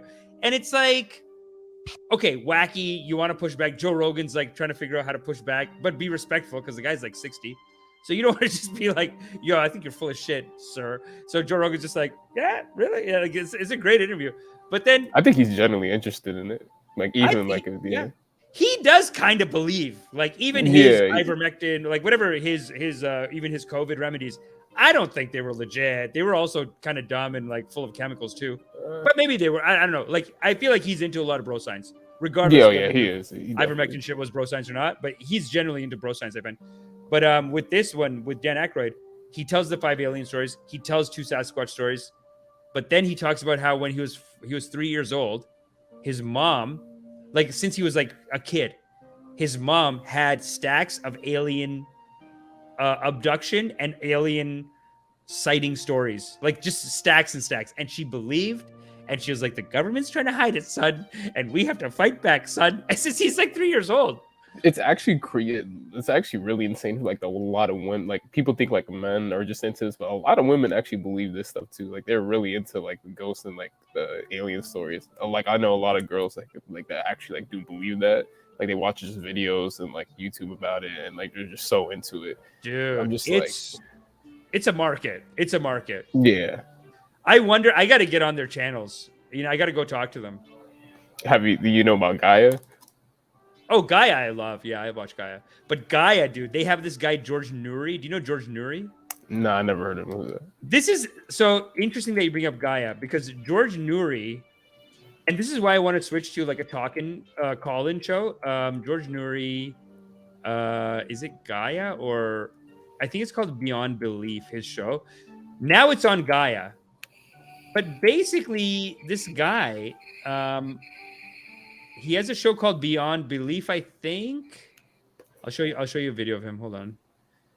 Interesting guy though. Like, he's very cool. I like him. He had a show that's like a talk show, but it was huge. Talk show for people who were abducted by aliens and like saw aliens, anything like that. Hi, I'm George Norrie, host of Coast to Coast AM. Oh, I have seen this dude. I saw him. He was on Fox News. Like, he was, damn, I wish I remember the clip, but he was saying like a rant on Fox News, and they had to cut him off because he was saying like ridiculous stuff. And then they like told him he can never come back again. And then, come on. Yeah, he's pretty older. Yeah, he's older, but he's Gaia. He has like 1,000 episodes on Gaia. No, they don't have it. It's not on YouTube. Weird, it's not on YouTube. I think they took it. I saw it on. I believe I saw it on Reddit. Like, it was a pretty old clip. Wow. Yeah, but they just like, he was going on like a crazy rant. Like, it was like a conspiracy rant, and they just like they were like, no, like, we can't have this like on here, and they had to like take it down. That's so funny, dude. This is the scary part. Okay, let's just watch this. Oh, he's on Newsmax. Oh, I think this is it. Oh, Newsmax brings him on. Okay, let's try this. Is it? We let the UFO series bleed over into one more night because we got such a great guest tonight. Oh, this might be different. Because we got a great guest tonight. No, because the UFO's ripped, dude. People believe in that shit. I think it's because of that. These guys did a UFO, 5 days UFO. Newsmax is trash. These 2 million subs, man. Dude, Newsmax, like these right wing, because you know what they are? They're basically like, Fox News isn't even right wing. We go all the way. Like, that's basically, they were pushing the Trump election was stolen shit for way longer than Fox News even. On the truth behind UFO. Yeah, whatever gets some clicks, man. They'll do whatever it takes. I guess so. It is a big like right wing grift, and it works, and people do it. But let's check this out. Former counselor to President Obama, John Podesta, you know that name, appeared on CNN to discuss the upcoming Pentagon report on UFOs, which is due to be released here in just a few days. Go ahead and take a listen. I know that there is information that has been collected by the U.S. government that has not been released to the public. And George let the Noory's scientists on debate this. what these phenomena are until really the very last couple of years. Okay, let's go to here. Let's really see. was extraterrestrial. Would the government have the guts to let people know that? I can't imagine that they think that we are capable of digesting something like that. That is the $64,000 question. Years ago, the Brookings Institution did a survey on can we handle the truth? Remember that old saying? Yeah. And they came up with the conclusion then we could not. And that could be one of the reasons the government has held back for so many years. They can't tell us that the extraterrestrials are abducting human beings, taking them off planet and stuff like that. But I think there's also a great benevolent form of extraterrestrials that have learned how to develop beyond wars and beyond everything else that's happened on this planet. I mean, I was just watching your news. It's a scary time out there for a lot of people. Right. It sure would be nice to know extraterrestrials are visiting us with some very peaceful, friendly things. It would be nice. It'd be a nice distraction from the nonsense in our society right now, too. I think that as well, which is just a weird way to look at it, but it's certainly Wow. Nationally City. That's why he's on Gaia, dude. Say what you want about George Noory, but it's not a negative message ultimately. It's like, it's not doom and gloom with him. And Gaia in general is so positive, dude. I mean, fine, they're bullshit. There's a lot of kooky crack. It's a little crackpot, some of it. But it's positive, dude. It's positive, and it's all about ascension and moving closer to God. And these aliens are actually higher beings coming to help us, not like how everyone else thinks that they're just coming to murder us or something. So but no, ultimately it's Vindicated radio talk show host George Noory. So thank you so much for the time. Good to talk to you, Rob. Thank you, and thanks for what you're doing. Appreciate it. what a nice guy. His show is not bad, dude. Like his show on Gaia, and maybe it's still coast to coast too, but dude, people come in and they say just anything, and he just goes, thank you for that information. The people need to know. And let me ask you, is this related to the government cover-up of the UFO? And it's just, they just go. They can just rip. You know, it's a whole world, I guess, that we just aren't a part of. Right. Yeah, no, it's interesting, man. I think that's going to be good content. And it's going to be fun. I enjoy talking about it. And I've always been into aliens. And it does have like a spiritual connotation, but even if it's just like the ghost thing too, like I've always loved that stuff. And I have these two tarot, the Tao Oracle, Zen Tarot. This is Osho. This is made by Osho, one of the greatest Gurujis alive. I've talked to him quite a little bit. Not alive, died, but of the West, who penetrated the West. Tao Oracle. Tao is amazing, dude. These cards, incredible. They're just so like you think they're gonna be corny. You hear it, you're like, God damn, that's beautiful. It's like poetry. Yeah, no, it is. Like there's always like there's an interesting aspect to it. Yeah, but I just think what's that? My fault, go ahead. No, go ahead. No, I was gonna think like sometimes when it gets like too bizarre, like I need like a little bit of realism in it. Like a realist, like if it's realistic in a way, then that gets me hooked onto it. But if it's like a lot of it is like just like I can't grasp to it really. Like it's all right. Yeah, I find the Oracle cards and the Zen cards, they're basically like, it's basically just life advice. It's just really poetic life advice. It's not like, I don't think anyone's like some magic's coming down to really do, you know what I mean? Like it's the same with the ghosts. It's almost like the fact that someone believes it, I think is amazing. And that is worth talking about, and it's interesting enough. And to just get into it. And for the sake of like getting that out, I don't want to say. But then again, this life is a great mystery. I don't know. Right. We're alive. That's pretty messed up that even we're alive. And there's no one in charge. It's just we're just here. It's silly a little bit too. You know what I mean? Right. So sometimes I wonder about the great unknown. But let's go back to a topic. Yeah, sure. What other topics you got? Let me see. What do we got? Oh, the Will Smith one was great too. But, man, I mean, just before you get to that, I just think he honestly needs to divorce her. Like I know, right? Like, it's just like because like let's be real. Like, what's the point of a wife when you're like that rich? Their kids are already out of the house. He has all the money he needs. She does like she's not like a housewife. She doesn't cook for him. She doesn't clean for him. Like they have people that do that for him. So what's she supposed to be there for? To like love and comfort him. To like basically to be there like emotional support. Be there for him. She's not doing any of that. Like this is like it's just like dude. she's like not. She's like I don't know what she's doing, but he's not. She is like a proper evil almost. And honestly, after I saw this, I can forgive Will Smith now. After I saw, have you seen this clip? Yeah, I saw this recently. It's just like you can tell how he's like. He's so hurt. Let's watch it. Yeah. Right. You know, Esther Perel is coming to the table. She's going to be at the red table.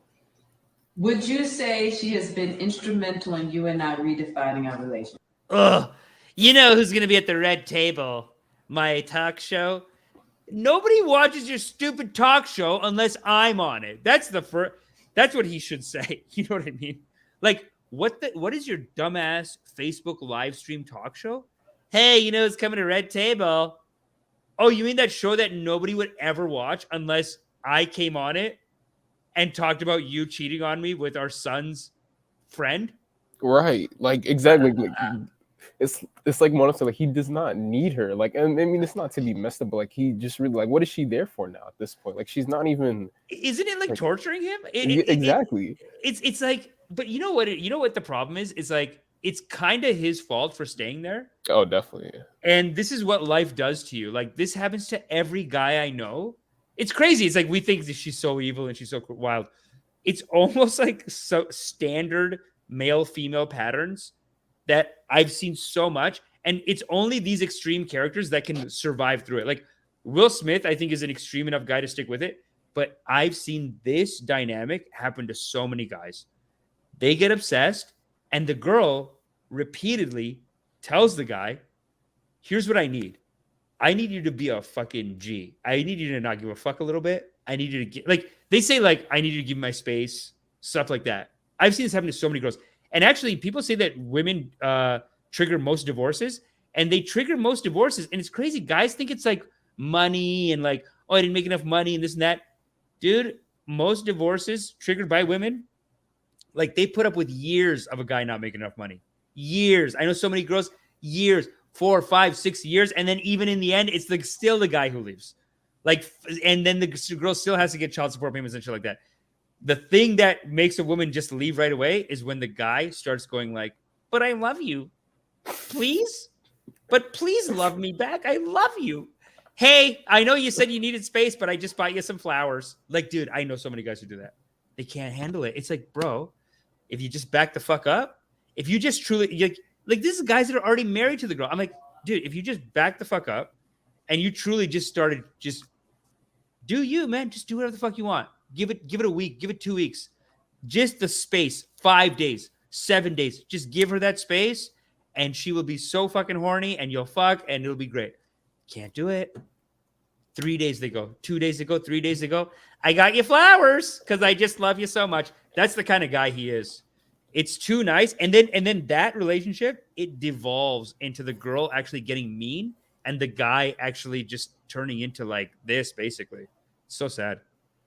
Yeah, it's just like I was hearing people say I haven't, you know, like he wrote a book, right? I guess it was an autobiography, and I haven't read it, but I was listening to people that said it right, and then he talks about how he's like emotionally trapped, like basically. Like, yeah. And you know, see, Yehuvi's saying, Amish, your bachelor tips don't work on married people. Honestly, I'm shocked at how much like married people, whether they just fall into the same dumb politics as high school kids, high school dating. It's, you know what it is? It's like everything's just what we look at high school as like, oh, high school kids are dumb. They're into dumb high school drama. It's stupid. Okay, go to any job. It's a high school. It's the same shit. It's the same human beings. If you put 20 of them together, it'll just turn into a high school. The same drama will come up. The same emotional dynamics will come up. Over time, people will just naturally pair off, fall in love, start banging each other. But this is so common. It happens before marriage, after marriage. I've seen it so many times. I think it is like a big reason for divorce. I've seen even a divorce lawyer talk about this, where she's saying that most divorces are triggered by the women, and it's triggered by, and a lot of them are triggered by the guy just being like, but please, but I just love you so much. And the girl's just like, I need you to just chill and do something else for a minute. And they can't do it. Do you think Jada is withholding sexual activities? Honestly, probably. Like Jada, like just based on all of this, it seems like, because part of this dynamic is the girl's not only mean, but they're also like, I don't want to fuck you. And they start cheating. Like, that's another big thing. Like, where girls start cheating is when the guy's too simpy inside of the relationship. They get too simpy. And then the girl's just like, well, he drove me away because he wasn't understanding my needs. And it's like, they don't see it like that. If we get a girl in here, they'll say it differently. They'll be like, no, it's because the guy wasn't listening and he wasn't paying attention to this and this. And I agree with that too. That's one way to look at it. But from a guy's view, it's basically like he simped it out too much. He simped down too much. And the girl just the pussy just dries up. And that's it. You got to control your chemistry even after marriage. And he, like, dude, so insulting. But even the other video that they had where he was talking about throwing her a 40th birthday, and he was like, I got Mary J. Blige, I got, like, he did everything. It was an incredible birthday, whatever. And then after the birthday, Jada, and this is on the stupid Red Table Talk too, her dumbass like Facebook live stream show. It ruined their marriage, basically, that dumb TV show. Such a stupid TV show. And who would ever watch it if Will Smith didn't go on? Like, it's a garbage. It's just her and her family. But they had the episode where he's talking about throwing her the 40th birthday party. And he did everything. He pulled out all the stuff. It was an amazing party. After the party, she goes, that was just a giant display of your ego. And Will Smith is like, yes, you're absolutely right. My ego was too big. He's talking about how he loves her. He wants her to be perfect. She's been in a bad mood. She's upset about turning 40, this and that. But now this video, actually, in a good way, two things that are positive about this video, and we'll continue it. One thing is, it makes me forgive him for slapping Chris Rock, because I was very mad about that. I thought it was unacceptable, obviously. Still think it's unacceptable. But now I kind of feel bad. Now I see the suffering that he's going through. He is suffering. And then, I mean, also the fact that he lost all his, like, a bunch of jobs. Like, that's a hassle for him, at least. Even if it's not like he'll be a millionaire forever, but it's a hassle. Like, at this point, he's rich. And what his joy in life is this next banger movie he's making. He gets to play some silly character in a Netflix movie. They took him off, like a bunch of movies, like, took him off of their thing because he did it, and 10-year ban from Oscars. So he is suffering. And then this is the real suffering, though. This is what's causing it. I think in the next little bit, there should be a divorce. I would say don't just start filming me without asking me. Oh my goodness. If you could film me. Astaire, come help us again, please. I'm still dealing with foolishness. Who the fuck is Astaire? Hey, remember how Astaire helped us with our marriage? Helped what? That's the marriage name is of it. Garbage. That's the marriage counselor's name. What is their stupid marriage counselor? Like, this marriage counselor is the dumbest marriage counselor. What the hell did she do? She didn't do anything. Like, this is a sad and broken marriage. Wow. Like, what delusion can you be living in? Okay, hold on. Let me replay the audio from the beginning, because I can't believe. You know, Astaire Perel is coming to the table. Are you? You know, Astaire Perel is coming to the table. She's going to be at the red table. Hey, you know, Estelle's going to be at the table. You know, like the more thing I think was the problem with this is she's trying to monetize this so much. Like, I think, like, with the red table and everything, like, why is she doing all this? Like, it's pathetic, man. Keep your private business, like, away from the public. I don't know why she keeps doing this. Like, yeah. If you are going to do that, then you need to be like the Kardashians. You need to, like, take it. You know, like, everyone makes fun of the Kardashians. They go through everything, but they don't complain about it because they put their lives out there and they know that. She's just throwing everything out on this red table talk and this everything. Like, why are you doing this? I think she's trying to get money or make money off of this. I mean, yeah, I get. You know, okay, so you get to a point where it's like, it's not always about money, but it's definitely about relevance. It's definitely about popularity, and it's definitely about, like, right. I want my show to be hot. Right. You know what'll get hot on the show right now? Hey, it's like 2 days after you slapped Chris Rock, you got fired from fucking everything. Nothing's working out. I go, hey, guess who's going to be at the table? You know, they said they're about to have an episode on it, right? Yeah, that's what she's saying. I mean, you think they haven't done it, or like they're gonna? No, they haven't done it yet, but they said they're gonna, like, they said they're gonna do one. Who's they? Did Will Smith say I'll do an episode, or did she just say, guess who's gonna be at table? Maybe just Jade. I don't think. What a Or maybe loser, just man. DJ. It's so sad because, like, yeah, in their world, like, they've gone down this road so far that it just, I guess you just go further and further down this. It's so sad, man. Like, Yeah, like you get to the point where, like, she is just not even in reality anymore. She like, this video, it's just, she turns on her camera and she goes, guess who's going to be at Red Table Talk? What do you think? This is the first honest reaction he's ever made, and she's just like, well, I guess we're gonna need our therapist back. Red Table Talk. Would you say she has been instrumental in you and I redefining our relationship?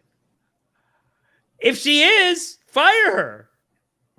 If she is, she sucks, dude. Fucking fire her. Exactly. She Like, sucks. this is probably one of her friends, or like something like that's like probably a marriage counselor. She's not doing anything. Oh, how's this for marriage counselor? Get a divorce. Man, I was telling my buddy, Chris Sandiford. He's going to come on the show next couple weeks. He's an actor. He acts in so much shit, but he's a comedian too. It's so funny. And I was telling him, like, if we're just out somewhere, one of the best things he does, if we're in a place and there's a bunch of hot girls, he's like, a lot of talent. A lot of talent. That's good. But also, I was telling him, like, he was asking about some girl, and I'm like, no, she has a boyfriend. Oh, she has a boyfriend, but they're in couples counseling. And he goes, couples counseling? Break up. Break up. What is it? Life is too short. Just cut it. Who told you to go to counseling over this shit? It sucks. The relationship sucks. It's just for you to, like, I mean, if you don't have kids and if you're not even married, it's like, what are you doing? I agree with him. I thought that was good. Yeah, right. I would say don't just start filming me without asking me. Oh my goodness. If you could film me. Astaire, come help us again, please. I'm still help us again. Dealing with foolishness. Because she don't just. Would you say that she helped us? Wow. You know, he even knows that, like, she, I don't know if she really. I for real think Will can actually, like, if he went to, like, the divorce court, like, and really, like, I think he could actually, like, maybe, like, divorce her without giving her any money by saying, like, she, like, emotionally, like, abused me, like, maybe traumatized me. I think, like, by having these clips, maybe all the stuff he wrote, I think he could really slapping Chris Rock. I think you know what he could do? He could go to court and he'd be like, listen, I need to get a divorce. Give her 25%, give Chris Rock the other 25%. I'm done. What else are you going to do with the money? Her 25% helps the kids. They have 2 kids together. They don't need the money, though. The kids don't are need already, it's so much money. They're already out the house. They have their own houses. Willow Smith is, I mean, a lot of people don't know, but they're pretty straight, like, with money. The kids by themselves. They don't need their parents' money. Willow Smith is a singer. She, like, makes a bunch of songs. Jaden, he's a decent actor, but he still gets, like, a decent amount of money doing acting. They don't need their, like, parents' money like that. Yeah. They have the contacts. It's like, what the hell do you need the money for? And they're above. It's 20. just their idiot mom that can't figure. It's like Red Table Talk. We gotta get the ratings up. Hey, Will, guess who's gonna be at Red Table Talk on Sunday? Remember how she helped us with our marriage? Are you fucking crazy? What are you talking about? Hey, Will. Wow. So the kids are set. He's obviously good, dude. His YouTube channel is incredible. It's like these incredible short film documentaries with the family. It's so tight. He's an incredible guy. What a great guy. And it might be messed up, but I honestly think a lot of people, he would gain a lot of fans back if he, like, if not like he would announce it, but like maybe like he does it silent, like quietly, like he divorced her, and then like he goes back on his YouTube channel, like maybe he becomes happier, maybe he does become, and people might notice that they're not together anymore. And I think like it might make a big story, and people might be happy for him now that he maybe is getting better. Yeah, and Schwa says he said it himself on the Red Table Talk that he always seeks women's approval. Hard to believe, but it seems like he's genuinely insecure. Yo, 100%, man. He's insecure because and you know, this is good for all this entire boys cast to know that, like, you know, all these famous guys, they are half the time so simpy, and they can't, like, they don't have the confidence. They just, all the money in the world, you don't have the confidence. I think with him, though, it's sad because I think it was because his mom had issues. I know a lot of guys like this too, where like the mom was with a shitty guy, so now they're overcompensating. It's almost like that trauma installs a game into them to be like, okay, now in honor of my mom, now I'm going to get abused. They don't set out to be like, now I'm going to get abused, but then they go into dating with this, like, this, first of all, this wild mentality of like, I have to be so perfect. And the problem is that the only person who is really going to, like, the one who's really going to get you and hold you, if you're like that, is like a Jada. It's very common, man. I know a lot of guys who do this. They're honestly, the best guys I know. The best guys I know are with shit women, dude. Garbage, treat them like shit, boss them around, tell them what to do. They're mean. They kind of talk down to them. And then the husband just kind of goes, well, she's in a mood. Let's just go. Like that. It happens. I've seen it happen quite a bit, actually. Heal the hurts that we cause one another. My social media presence is my bread and butter. Okay. So you can't just use me for social media and not, don't just start roll. I'm standing in my house. Don't just start rolling. Please watch us stare at the red table because she's helped us a lot. Can't you? Ugh. Oh, that's so sad. Oh my God, man. I know, right? It's like so weird. Why did she keep bringing up the red tables? I'm so good. Hey, who's gonna be at Red Table Talk today? Like, what does it do for them? Like, I'm so confused. Like, I'm pretty sure it doesn't bring that much money compared to what Wilson. Like, what? It's got to just be her. It's honestly, this is why she treats him like shit. It's oh man, I know people. I've been in situations like this with people where like their show's a piece of shit, but instead of admitting that, they go, well, me and my husband obviously need therapy because you know what you did and you know how you ruined our marriage. Like, do you remember, did you see the episode of Red Table Talk? Not that I watched all the episodes, but did you see the clip on Red Table Talk where she tells him, I'm like, I cheated on, like when I cheated on you with our son's friend after he got out of drug rehab, she's so cocky about it. Like, she's like, I cheated on you with our son's friend after you got out of drug rehab, and that was your fault. And that's not cheating; it's an entanglement. Like, it's wild how she can do this. I have no idea. Yeah, I'm not a woman. I can't speak on their behalf. I don't know how they process. No, I don't think she's necessarily like. I don't think she represents women at all. Like, she's just some people, and guys do it too. Guys do it, girls do it. But it's almost like their failures are so bad, and they're so they are obviously their problem. But in their mind, they're like, well, you ruined the marriage. You weren't there for me properly for the marriage, so you ruined that. And hey, remember how Austere helped us in our marriage? Well, she's coming back to Red Table Talk on Sunday. Like, it's like just delusional. I don't think it has anything to do with being a woman, though. I know guys that do this too. It's just the delusion is silly, almost hilarious. Yeah, I have no idea how I just don't get how she thinks but like you could just tell his body language, how his tone, like he's not even like he doesn't want to like be mean to her or anything. He's not speaking to her in a rude tone or anything. You could tell like he's obviously something's bothering him, but like I don't know, like she just can't see that, like, or maybe she does and she feeds off it, like she likes it. I don't know, but yeah, I think it is for the hits though. I'm gonna do one more topic. You can stick around for it. Is there anyone else? Thanks for coming, man. No problem. I don't know. I don't know if anyone else is. Let me share the invite link. Copy. No one else is in it or coming in then. I'll stay on for the last topic. But. Yeah, chill, man.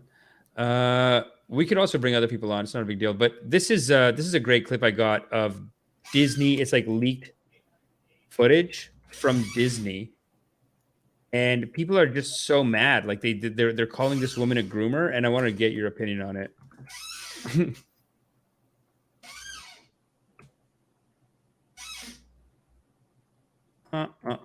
Here we go.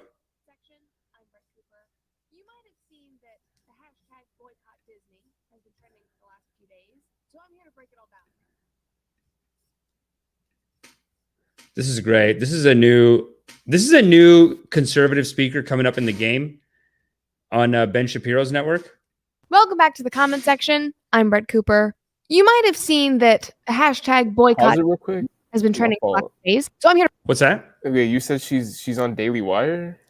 Yeah, she's on Daily Wire. Doesn't she look like Ben Shapiro? Bro, I was literally about to say, I thought that was his daughter at first. Like, I'm not even. I know, dude. I thought Ben Shapiro put on a wig and was like doing a joke. Because you know Steven Crowder does that, where he just he's like I'm a cross like he just it's like his anti-trans activism is he'll dress up as a woman and then do like a little bit, like he'll go out and be like, I'm using the women's room. Gonna stop me. Like he just does these weird bits. I honestly, when I first saw this, I thought Ben Shapiro was doing a weird bit or something, but no, she's just signed because it has the DW too, Daily Wire. She's in his network. She's just signed by him. I don't think she's related or anything. Wow, that's looks exactly the same. That looks spot on. It's a cross-dressed Ben Shapiro. I'm gonna break it all down for you. But first, to set the scene, this comment perfectly sums everything up. So it turns out the neurotic, unhinged Mickey Mouse in South Park is the most accurate depiction of Disney today. It up makes it even sound like so let's get into it. Late Tuesday night. What's that? How you sped it up makes her even sound like a girl version, like how Ben Shapiro talks really fast. He does talk like that. He's like, so let me tell you what happened. So people at Disney think that they're grooming. Yeah, it makes her sound like that. Yeah, she does sound like him. Reporter Chris Rufo leaked videos from a Disney all-hands exec meeting, and the internet erupted, and rightfully so. This Disney town hall was titled Reimagine Tomorrow, and it comes on the heels of Disney causing a riot about Florida's anti-grooming, don't say gay, parental rights and education bill that DeSantis just signed into law last week. Disney execs took turns speaking and giving presentations, and the general consensus was that Disney needs to be more woke. Tell me now. The showrunners were super welcoming. Meredith Roberts and like our leadership over there has been so welcoming to like my like not at all secret gay agenda. And so like I feel like all that like momentum that I felt, like that sense of I don't have to be afraid to like, let's have these two characters kiss. Let's in the background. Like I was just wherever I could, just basically adding queerness to like if you see anything queer in the show. She's adding queerness. I mean, come on.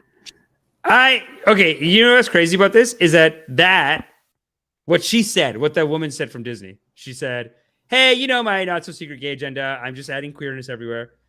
All these conservatives are basically like, it's grooming. Disney's grooming your kids. They're grooming. They're brainwashing your kid to be gay, and that's it. That's basically the consensus. What do you think? That was my call-in question for that one. Is like, do you think that's grooming, or do you think? Because I work in TV, it's pretty standard. It's not grooming. They're just getting. I mean, look, I do come from a conservative household, and like a lot of my family members are. Like they don't like gay, like they think it's a gay agenda. Like that's like forming. I get it. Like my, you know.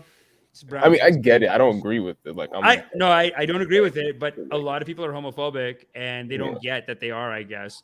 So yeah, a lot of these people are just like, it's grooming.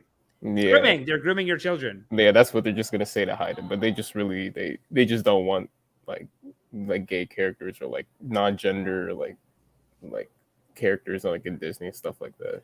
It's interesting because Disney actually has a hit. Like it's such an interesting story for me because in film, actually the opposite's true.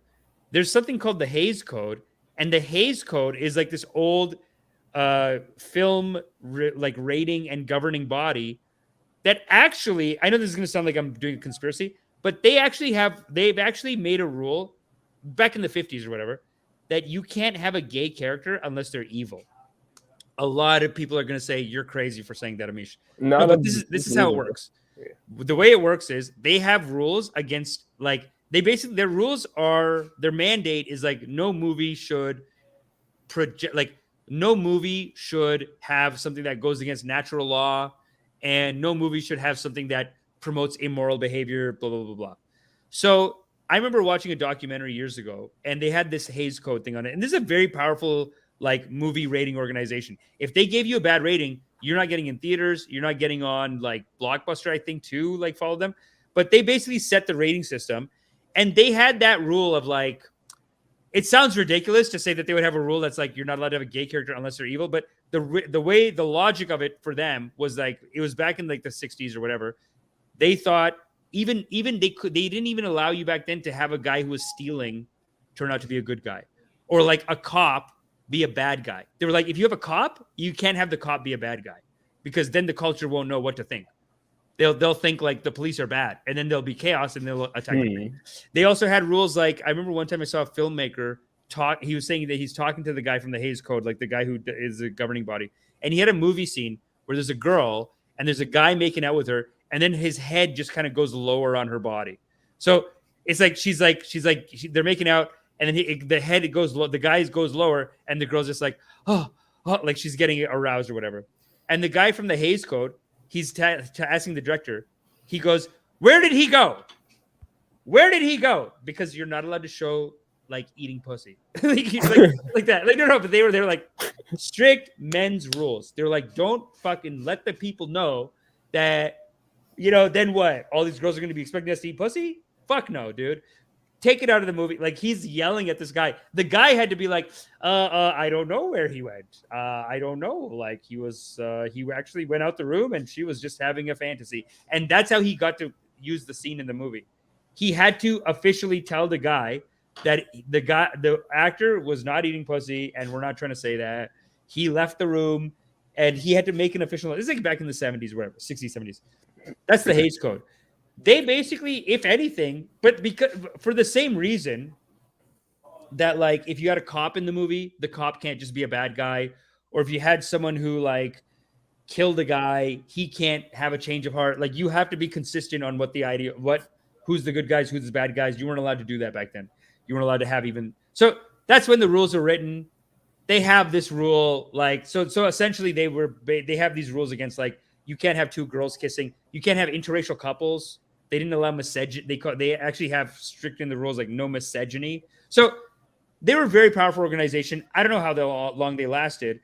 The crazy thing too about Disney, though, like, Disney follows these rules. They can't be doing I don't know. I don't think they would show an interracial couple in Disney. And I don't think they would show. So they might still be following that Hays Code. The other thing that I wanted to bring up. So first of all, there is a conservative governing body, like, telling movies how to portray people. The closest thing to it is the Hays Code, and they're making it way more conservative. Like, no interracial couples. That's insane. But then the other thing too is that if you watch Disney over the years, Disney has always made their bad guys like very evil. I don't know. Have you ever noticed that? Have you seen anything about that? What do you mean by very evil? Because I'll show you. I'll show you a thing. Like, there's actually a lot of great. I remember years ago seeing a good thing about this. Disney villains gay. Or there's a great thing I saw called "That's Gay." It was a video essay by a gay dude, and he was just talking about how all the villains are gay. But this is another guy that's calling the Disney thing. He's calling her a groomer. Evil Queens, a gay look at Disney history. Dun, dun, dun, dun, dun. No. Well, this one talks about it a little bit. Let's do this one. All the ways that queer folks are more beloved and memorable than the heroes. Like, this video essay, he's talking about how, like, the villains are more loved, that they're more fun or whatever. In a way, it's because they made a lot of their bad guys there's like a good 10-15 year period where they made them all basically like gay stereotypes. So in this case, this is a Little Mermaid. This character is actually based on a cross-dresser in New York. And then you have, let's watch a couple of these. It's actually interesting. I never knew about this. What's that? I said it's interesting. I never knew about this. Yeah, I mean, you see it. I think Snow White didn't do it. I think Snow White was before their like real golden age. But during the golden age of Disney, when they did Aladdin, Little Mermaid, even Lion King, dude, and it's a lion. But dude, even if you see Lion King, you're gonna be like, okay, like, what is that? And then Aladdin too, Jafar, he's so gay. I'm surrounded by idiots. And who's been among their biggest fans from the very beginning? #the gays. Oh, I shall practice my curtsy. But yeah, see, they're all like this. Why? What is it about Disney villains that's so appealing to gay audiences? Hey there, I'm Matt Baum. I make videos about pop culture, and this time we're looking at some of Disney's greatest villains and figuring out what makes them so iconic, so relatable, and so popular in a dozen of my favorites to talk about. Wow, interesting. This guy's not even talking about, like, he's not even mad that they're gay. He's just like, they're gay, and that's what makes them so great. I mean, at least he's acknowledging it. I bet if you told, like, maybe another, like, LGBTQ activists that say like you're crazy or something. Yeah, I feel like most are pissed about it. This is a great video about a trope talk, queer coded villains. This is actually a great video that actually explains the whole Hays Code This thing. right here is the chemical formula for the queer-coded villainy trope. Between 1934 and 1968, this standard was strongly enforced in U.S. film production down to the letter. Your movie could not portray sin or violations of the natural law in any kind of sympathetic context, which means if you wanted to put queer stuff in your movie, your only option was to put it on a bad guy. The Hays Code also prohibited things like masculine women, feminine men, and interracial relationships. The 30s through 60s. But it's not like the Hays Code invented the idea that these things were bad. The concept that queerness is some kind of unnatural crime or sin instead of just being, a way people can exist is pretty old and well established at this point. But more importantly than the whole discrimination and criminalization thing, for decades, if not centuries in the US and UK, the most popular attitude towards that sparkling rainbow of human diversity was that it was a thing, sure, but nobody was allowed to acknowledge it. You couldn't be upfront or overt about queer tendencies. Those were private and shameful, and you would be super arrested and punished if you were copying queer too loudly. It's not that these identities... Yeah, so... Yeah, no, it's interesting, right? Like, it's so weird that I feel like conservatives always do this. They always like... It's like you're doing it, and then they almost reverse the righteousness. They're like, they're like, no, you're like, they always project what they're doing onto the other team. And it's like, the other people are, she's so nice. She's just like, hey, thanks for allowing my not so gay agenda. I'm just trying to put gay stuff everywhere. But you know me, like I mean, I just know a lot of people like that. And I don't feel like they're trying to brainwash, but what do people think in the audience? I'm glad you agree. What do people think in the audience? The original question on this topic was Disney. Are they, what is it called? Grooming. Yeah, that's the word. They're all using the word. Like, grooming is hot right now with the conservative scene.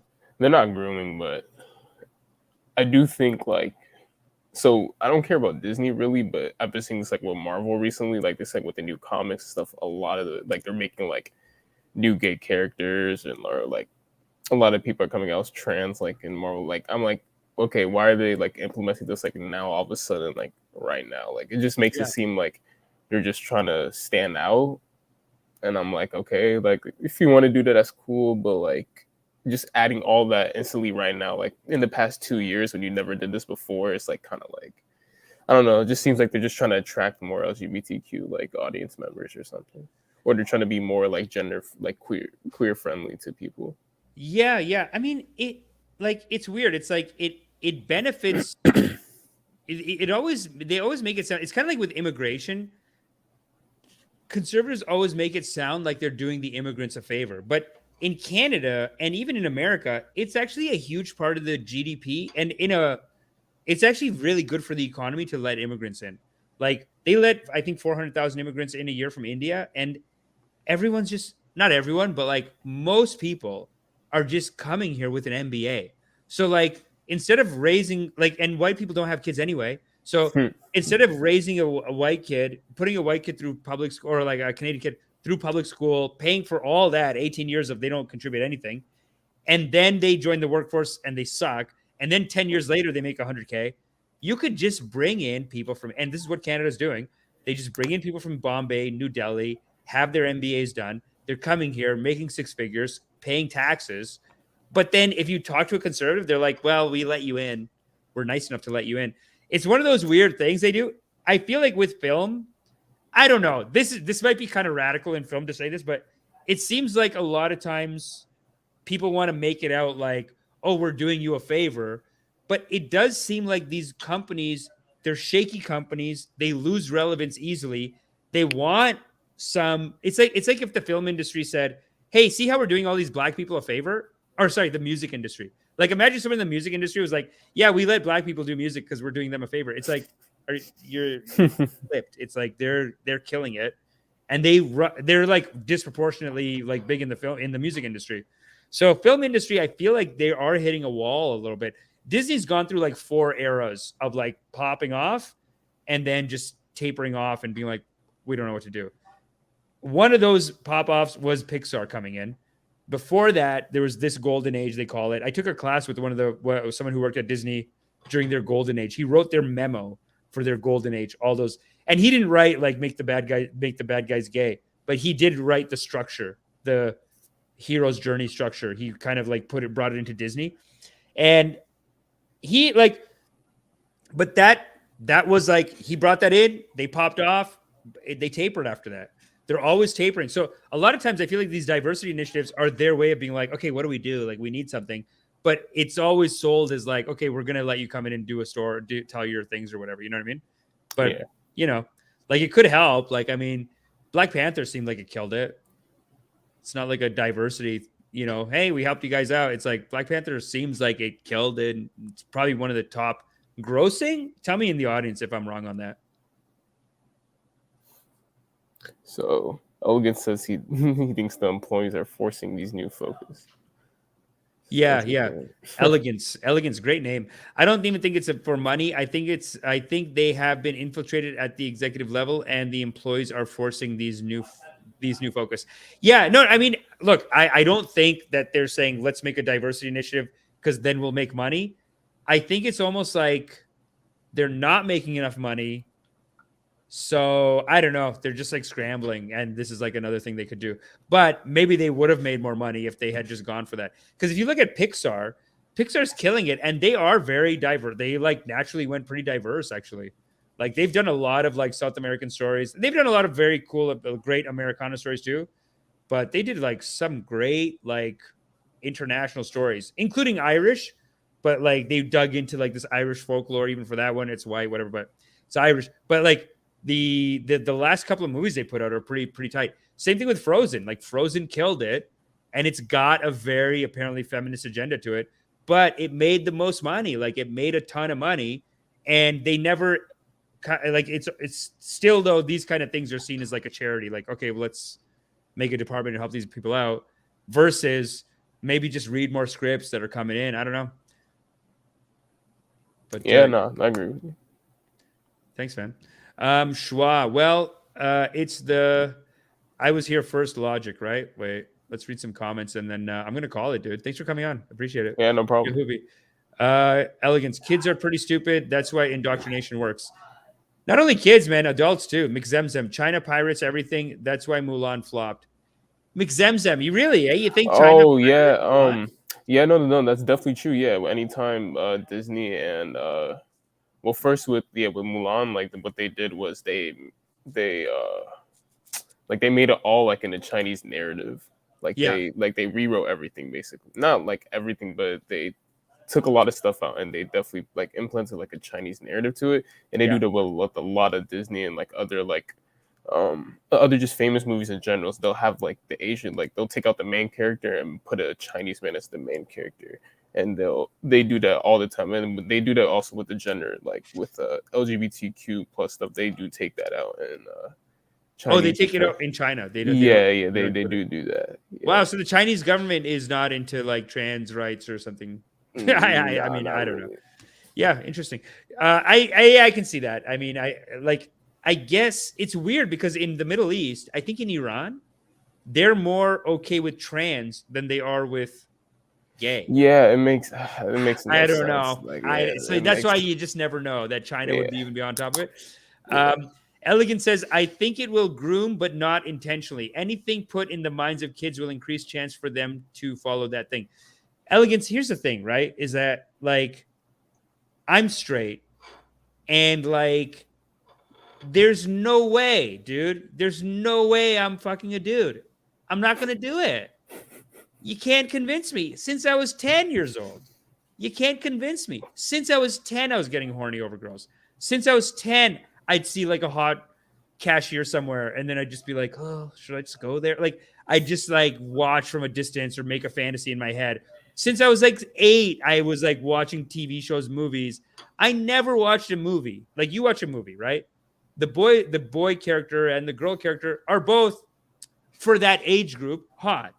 Obviously, I don't think they're hot now, but for that age group, like when you're 8 and you watch the show with like 8-year-olds, they're getting all, however they do it, they're getting all pretty. That's why they're all still actors. They're all still beautiful, but they're just picking like these beautiful kids or whatever. I remember being like 7, 8 years old, 10 years old. I'm not having a crush on a guy. No matter how much they make the guy sexy in the show, I'm not doing it. It's just not, I don't know. And I'm not even against it like that. Like I'm so open to the idea of someone being gay or trans. I'm fine with it. The Hindu religion actually believes that even God is non-gender binary. And we all are animated by a spirit that's bringing in both energies. Like it's just a different belief. It's not like rigid on that specifically. But I don't know, the idea that you can convince me, it does seem like a bit of a conservative circle jerk. Even the whole don't say gay bill, I think, is just the conservatives putting out, I call it the outrage, like it's like an outrage scam. It's like and I'm sure liberals do it too, but I feel like conservatives are really good at it. They basically put out something that outrages a bunch of people on the left. So they put out this bill, for example, in Florida, they have this bill that the left is calling the don't say gay bill. It seems like a meaningless bill. It's just a bill that says you can't groom. Same thing. They're basically saying like it's an anti-grooming bill. So like we're not allowed to teach kids in grade 1 to 3 that they're trans or something like that. Yeah, it's like I mean, it's like I think a lot of people should actually read it like that. Or that I actually saw a great explainer of it. Yeah, it's actually not that long of a bill. I think it's like 6 pages long. But yeah, like I saw like kids like ages, or not ages, like grades, yeah, like kindergarten through like 3rd grade. Yeah, they're not allowed to like teach them anything like LGBTQ related or I think anything sexually related. I believe actually not even that, just anything sexually related. You're not allowed to. Yeah, I was gonna say you're not allowed to. I'm pretty sure so you're not allowed to talk about that when they're from K to 3, and then anything past that, I think they need to inform their parents. I think after that. Yeah, and I believe. I mean, that's what it is. From what I've heard, like it's like it just seems like a toothless. It's first of all, it's toothless because nobody's actually doing that anyway. So it's just kind of like a bill to like piss them off. And then it seems like the left was dumb enough to get pissed off and get mad about it or whatever. And then it's like the right-wing people are outraged. Like it's almost like they throw like an outrage bait. Left gets outraged. Then the right-wing people, they get outraged that these guys are outraged. And then it just goes in circles. It's like a polarization. But this is actually a great explainer I saw of it. Have you recently heard about a Florida bill that critics are calling the Don't Say Gay bill, or HB 1557? There's been a lot of confusing messaging surrounding this bill and what it will and won't do. Hi, I'm Emily Mahoney, political editor at the Tampa Bay Times. You may have heard about this bill on Saturday Night Live, where comedians said that it would mean that you wouldn't even be allowed to acknowledge that gay people exist. That's not accurate. Governor Ron DeSantis has also been talking a lot about this bill lately. That's great. You know, like I feel like SNL's been doing that quite a bit too. They did that with like when they dissed Joe Rogan too. It's like that's such a bad look. Like you got to be tight with your jokes like that. It's weird when they do that. They're like they passed a bill in Florida that they won't even let you say gay. It's like that's what then the right wing people are just going to use that. All the right wing people are like, oh, look at these idiots. They're like, oh yeah, it's the don't say gay bill. It's stupid. They both just feed off each other like instantly. It's just it's just a constant like you said, like back and forth like loop. Really, it is like polarizing. And he said recently that it would prevent kids in grades 3rd and younger from learning about any sexual topics at all. That's not what the bill says either. The most inflammatory framing came from the governor's press secretary, Christina Pushaw, who said it would prevent kids from getting, quote, groomed and being taught about sex. What the actual text of the bill says, this groom, man, they just throw it around. It's like, hey, I think it's important to let kids know that if you're gay, that's okay. Grooming, you're grooming my child. It's like, dude, you can't groom a kid into being gay. I just don't see it happening, or trans for that matter. But what do you think? Yeah, no, it's not that. I think it's because, well, I don't know about Florida specifically, but in where I'm at, in the state I'm at, there actually has been like cases where kids were sexually abused in like a really big county, and they hid it, and now it's like a really big case going on, and it's actually about to go to the Supreme Court. Yeah. And it's happening. Yeah. So I don't know if that's happening in Florida, but there actually is a lot of stuff like that. But I think they're just throwing that around. But related to the sex ed bill, like through no, they're not. That's the point. They're using that like cases like those around to try to say that they had to try to say that. So that's why I don't think it's happening in Florida, but it is happening in the country. So I think they're just trying to use that as like the main thing. Like they're grooming kids. The country has a grooming issue and a pedophile issue and a sex trafficking issue, but why are we trying to conflate these two things? It's like they're just saying that this is totally separate things. Like if you really care about that, then like you gotta be rational and just focus on that instead of trying to make it like because this bill and she'll explain it a little more, but like it does seem like a toothless bill. Let's watch a little more of this. Is classroom instruction by school personnel or third parties on sexual orientation or gender identity may not occur in kindergarten through grade 3 or in a manner that is not age appropriate or developmentally appropriate for students in accordance with state standards. The State Department of Education would be the ultimate authority on what is appropriate for kids. If parents are unhappy about what their kids are being taught in school, they can bring their concerns to the district or file a lawsuit. That's it. That's the entirety of the bill language related to this topic. And of course, the fact that it's so short and offers so few specifics does create some ambiguity. Now, Republican lawmakers have said that the bill does not prohibit student-led discussions that touch on sexual orientation or gender identity, such as if a student mentions their same-sex parents as part of an assignment on their family tree. But lessons focused on those themes in K through 3 would be prohibited, although Republican lawmakers have acknowledged that those lessons already are not being taught. That's the crazy thing, right? Like, those lessons are not being taught. So Yeah. it seems like a toothless bill in the sense that it seems like a political activism that started by the right-wing side to just throw it out and be like, hey, you want to fight? What are you going to do?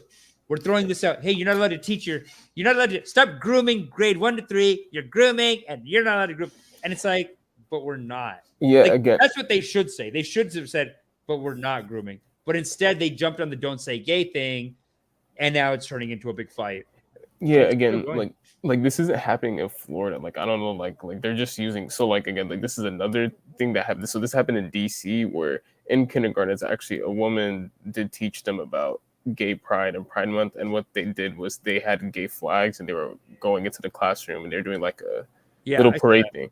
Yeah, so that happened in DC. So like they're just using all these like national examples and just saying they're just implementing it in Florida, think like it's happening there, and they just need to do that. So yeah, they're taking like all these like conservative problems and then like just saying like, oh, we're not going to do this in Florida here, so we're about to just. It makes Ron DeSantis look good in the Republican. It does. It makes Ron DeSantis look like I'm the conservative leader. Yeah. I'm the leader of the conservatives, and we're going to get ahead of this shit in Florida.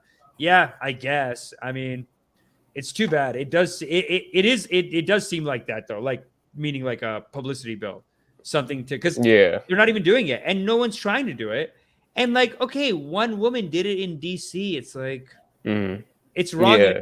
Did one? But you said it was inappropriately. Like I saw videos of teachers teaching students like, I'm gay and that's okay and you can be too. And it's like, okay, they're in kindergarten. Like it's fine. You know, we don't need to get into I'm gay and it's okay. Like. In kindergarten, I kind of agree with that, but it's like nobody's doing it. So why are we spending our time making a law to attack something that's not even happening? It seems like kind of like them just being like, yeah, fight. The thing is, even I'm pretty sure they were fine with it in DC. Like the people that live there, like they were okay. They're just trying to make it seem like it's happening in Florida, which is right. So like even the people then weren't even complaining that much about it. It's just like the conservatives outside of DC, everywhere else are like, oh no, this is terrible. Like that's even more outrageous. Like this is happening in our place now. When it's just like no, like it's completely far away from you guys. Like, it's not there yet. And they're like, and the liberals don't even care. And the liberals don't even care. That it's like, why would they though? It's fine. Like it's not I think they are freaking out. What do people in the audience think? And we're gonna wrap it up after this one, but like just final thoughts on this. Like, what do y'all think? Like, can you even brainwash a kid into being gay? I don't think it's possible. That being said, there does seem to be a lot more trans people now, but that might just be because it's okay to be trans. So I don't think there's more gay people that's happening, but there are a lot of people that are now becoming like they're gender fluid, like they're like they're expressing themselves in different ways. Like I've never even heard about before. There's more of that's happening now, but I don't think it's like changing their actual sexuality, like what they're attracted to. Same. I do think it is almost like it's just the age-old fight between conservatives and progressives or liberals or whatever, and it's just another thing that like one side gets outraged and then they get to play this game. You know, like this life is we are all gods playing this video game in life, and like these polarizations just become a different game that you get to play. So a bunch of people like conservatives almost put out this stuff to be like, because I do think there's a certain age group or a certain age where you just kind of say like, what's the orthodoxy? I hate that. I'm going opposite of that. So these guys putting out all this stuff about like, oh, now they're turning trans. It's like, that's what makes people, if anything, say that, oh, I'm gender fluid. Like, if you're making it sexy by being offended by it. So then it kind of, in a way, almost encourages it more. But, you know, I don't think it's a choice. I think it is like the culture, like kind of polarizing, and then they kind of affect each other in some subconscious way. Yeah, they just don't like the culture shit that's happening. Yeah. You're always going to have people that have got to fight the conservatives. And if that's where they got to understand. It's like you're projecting this problem into the culture. But yeah, dude, thanks for coming, man. I appreciate it. And we're back on Monday, 6 p.m. to 8 p.m. I have a lot of comedians coming to tell ghost stories. I'm going to be posting it everywhere. And y'all should post it too. Let me grab a link of it, actually. Because I think it's going to be a great show. And like I said, ghost stories and all ghost stories, paranormal stuff. We're going to do oracle readings as well. Yeah, I think it's going to be a great show. And I have a little sermon planned off the top. Jay, anything you want to say? Anything you want to promote? Oh, no, I got nothing to promote. But what did you say? What do you do, Jay? Oh, no, I'm just a student. I go to school. What are you taking? I'm a math major. Wow, dude, sick, dude, math major. That's amazing. Yo, thanks for coming. Yeah, no problem, man. We'll come back again. Yeah, if you have a ghost story Monday. I mean, it sounds like maybe you don't, but if you know anyone who does, tell them, let them come by, and that'd be great, man. Thanks a lot, buddy. Yeah, no problem. Well, when did you say the ghost story episode? Sunday or Monday? It's gonna be Monday, 6 to 8 p.m. But that's only this weekend because this weekend is Easter Monday, so we got to be respectful of Jesus on Sunday. I think Sunday's like a special day. Easter. Yeah. Monday, Sunday's Easter. Monday is the day, and I will be honoring him too. And then we're going to be doing ghost stories after that, and have a lot of great people calling in. So it's going to be an exciting episode. There should be like a lot of people coming in, and I would love to see you all here. So thanks for coming. I appreciate you. Yeah, no problem, man. Thanks, Jay. Peace. Yeah, thanks everyone. Hold on a second. Let me go back to my other audio. So weird. Zoom, StreamYard. Let's play a little music. How's that music? This is Flight to Tunisia. What a great track. Thanks, Jacoby Napier, for coming by. Yeah, everyone should have a wonderful time. God is great. Yeah, honestly, it's on the channel, but let me find it. This Sunday, I think it's gonna be a great episode. I have friends of mine coming, and they're like, okay, I'll tell y'all, but I won't mention this on the day, but like I posted in a lot of like comedy groups, and then there's a lot of improv people. So improv people do have games. So I think there's people that are coming in with stories. So they're either punched up, but I don't think anyone's going to come in with a fake story. I think everyone's got real stories of like ghost shit that happened in their life. And then I have actually a bunch of ghost stories. Not that I ever saw one. And not that I think, you know me, I think this life is the miracle. I think this life is the miracle. The fact that we're alive is the miracle. We are animated by just pure loving kindness. I mean, I'm sure that a lot of people don't know what that means yet or what I'm talking about. But if you do know what I'm talking about, that is quite the miracle, you know? And this life is this great adventure, and it can be so exciting and fun. You know, we're alive. It is exciting. I think that to me is the miracle.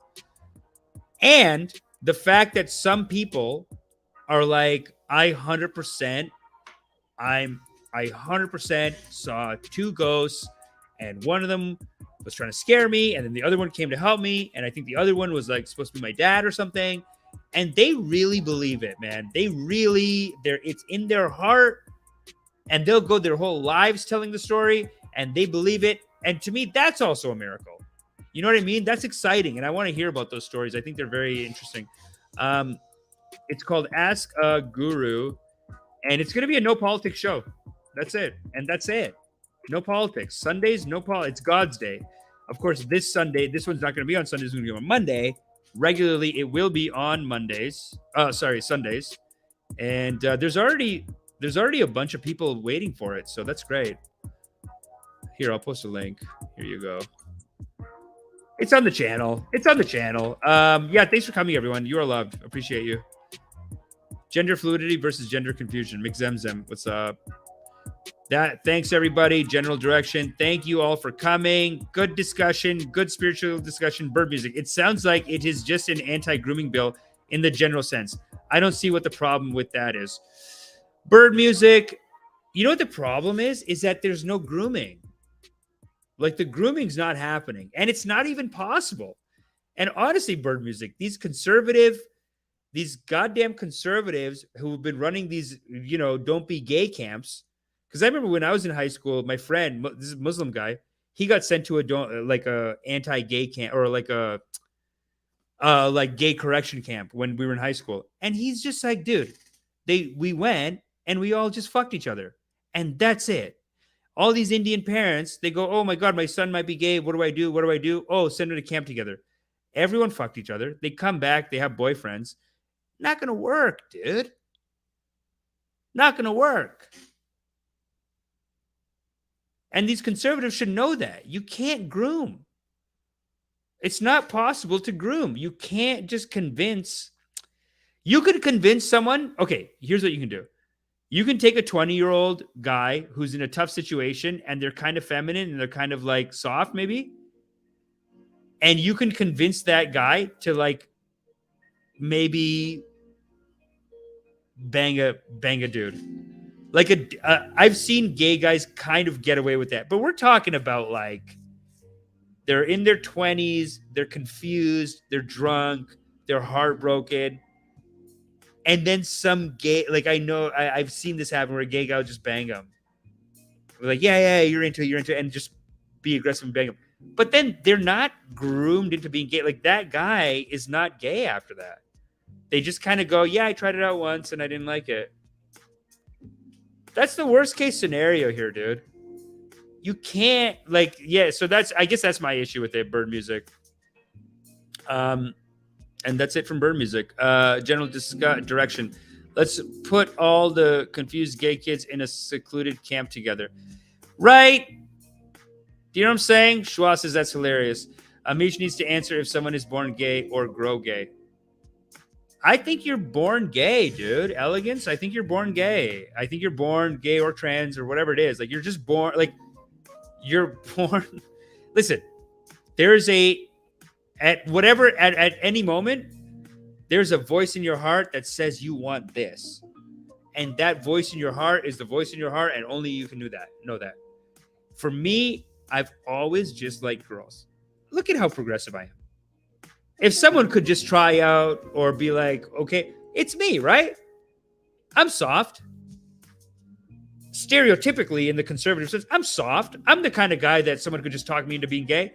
No way. Never what happened. Not since I was a kid. I was too aggressively horny for girls. Since I was a kid, I remember getting a boner.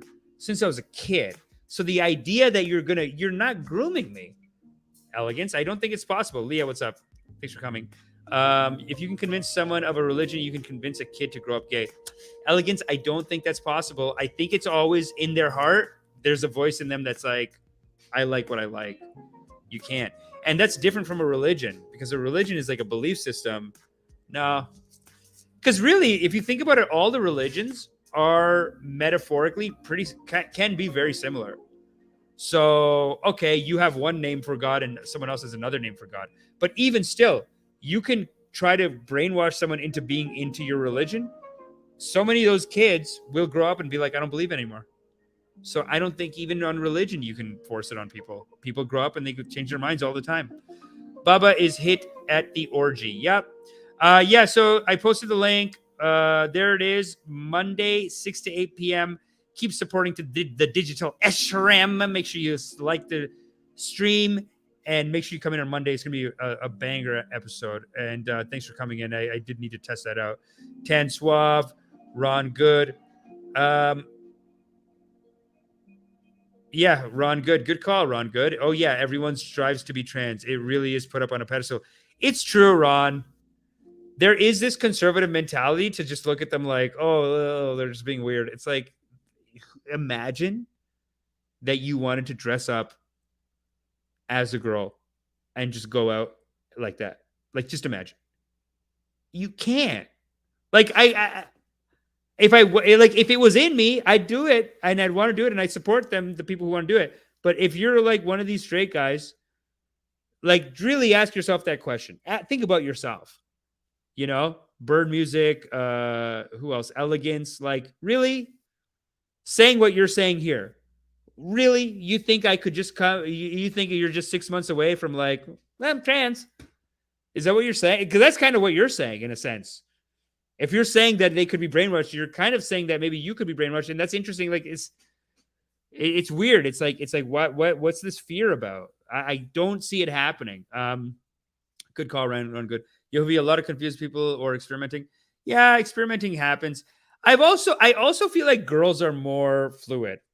So there is that too. Then it does get complex there. And I've seen that in science magazines where guys are like one or the other rock solid, and then girls are kind of like, over here, over there. So that's interesting too. Tan Swab says, I love fucking family. Well, you know what? I love having sex. I love having family. That's great. Bird music, same argument as gun control based off mass shooting. Interesting. I don't know what that one's about. Amish, you believe someone is born? Okay, no. General direction. Yo, thanks everyone for coming. You are loved. God is great. Come in on Monday, 6 to 8 p.m. It's going to be a great show. You are loved. Peace.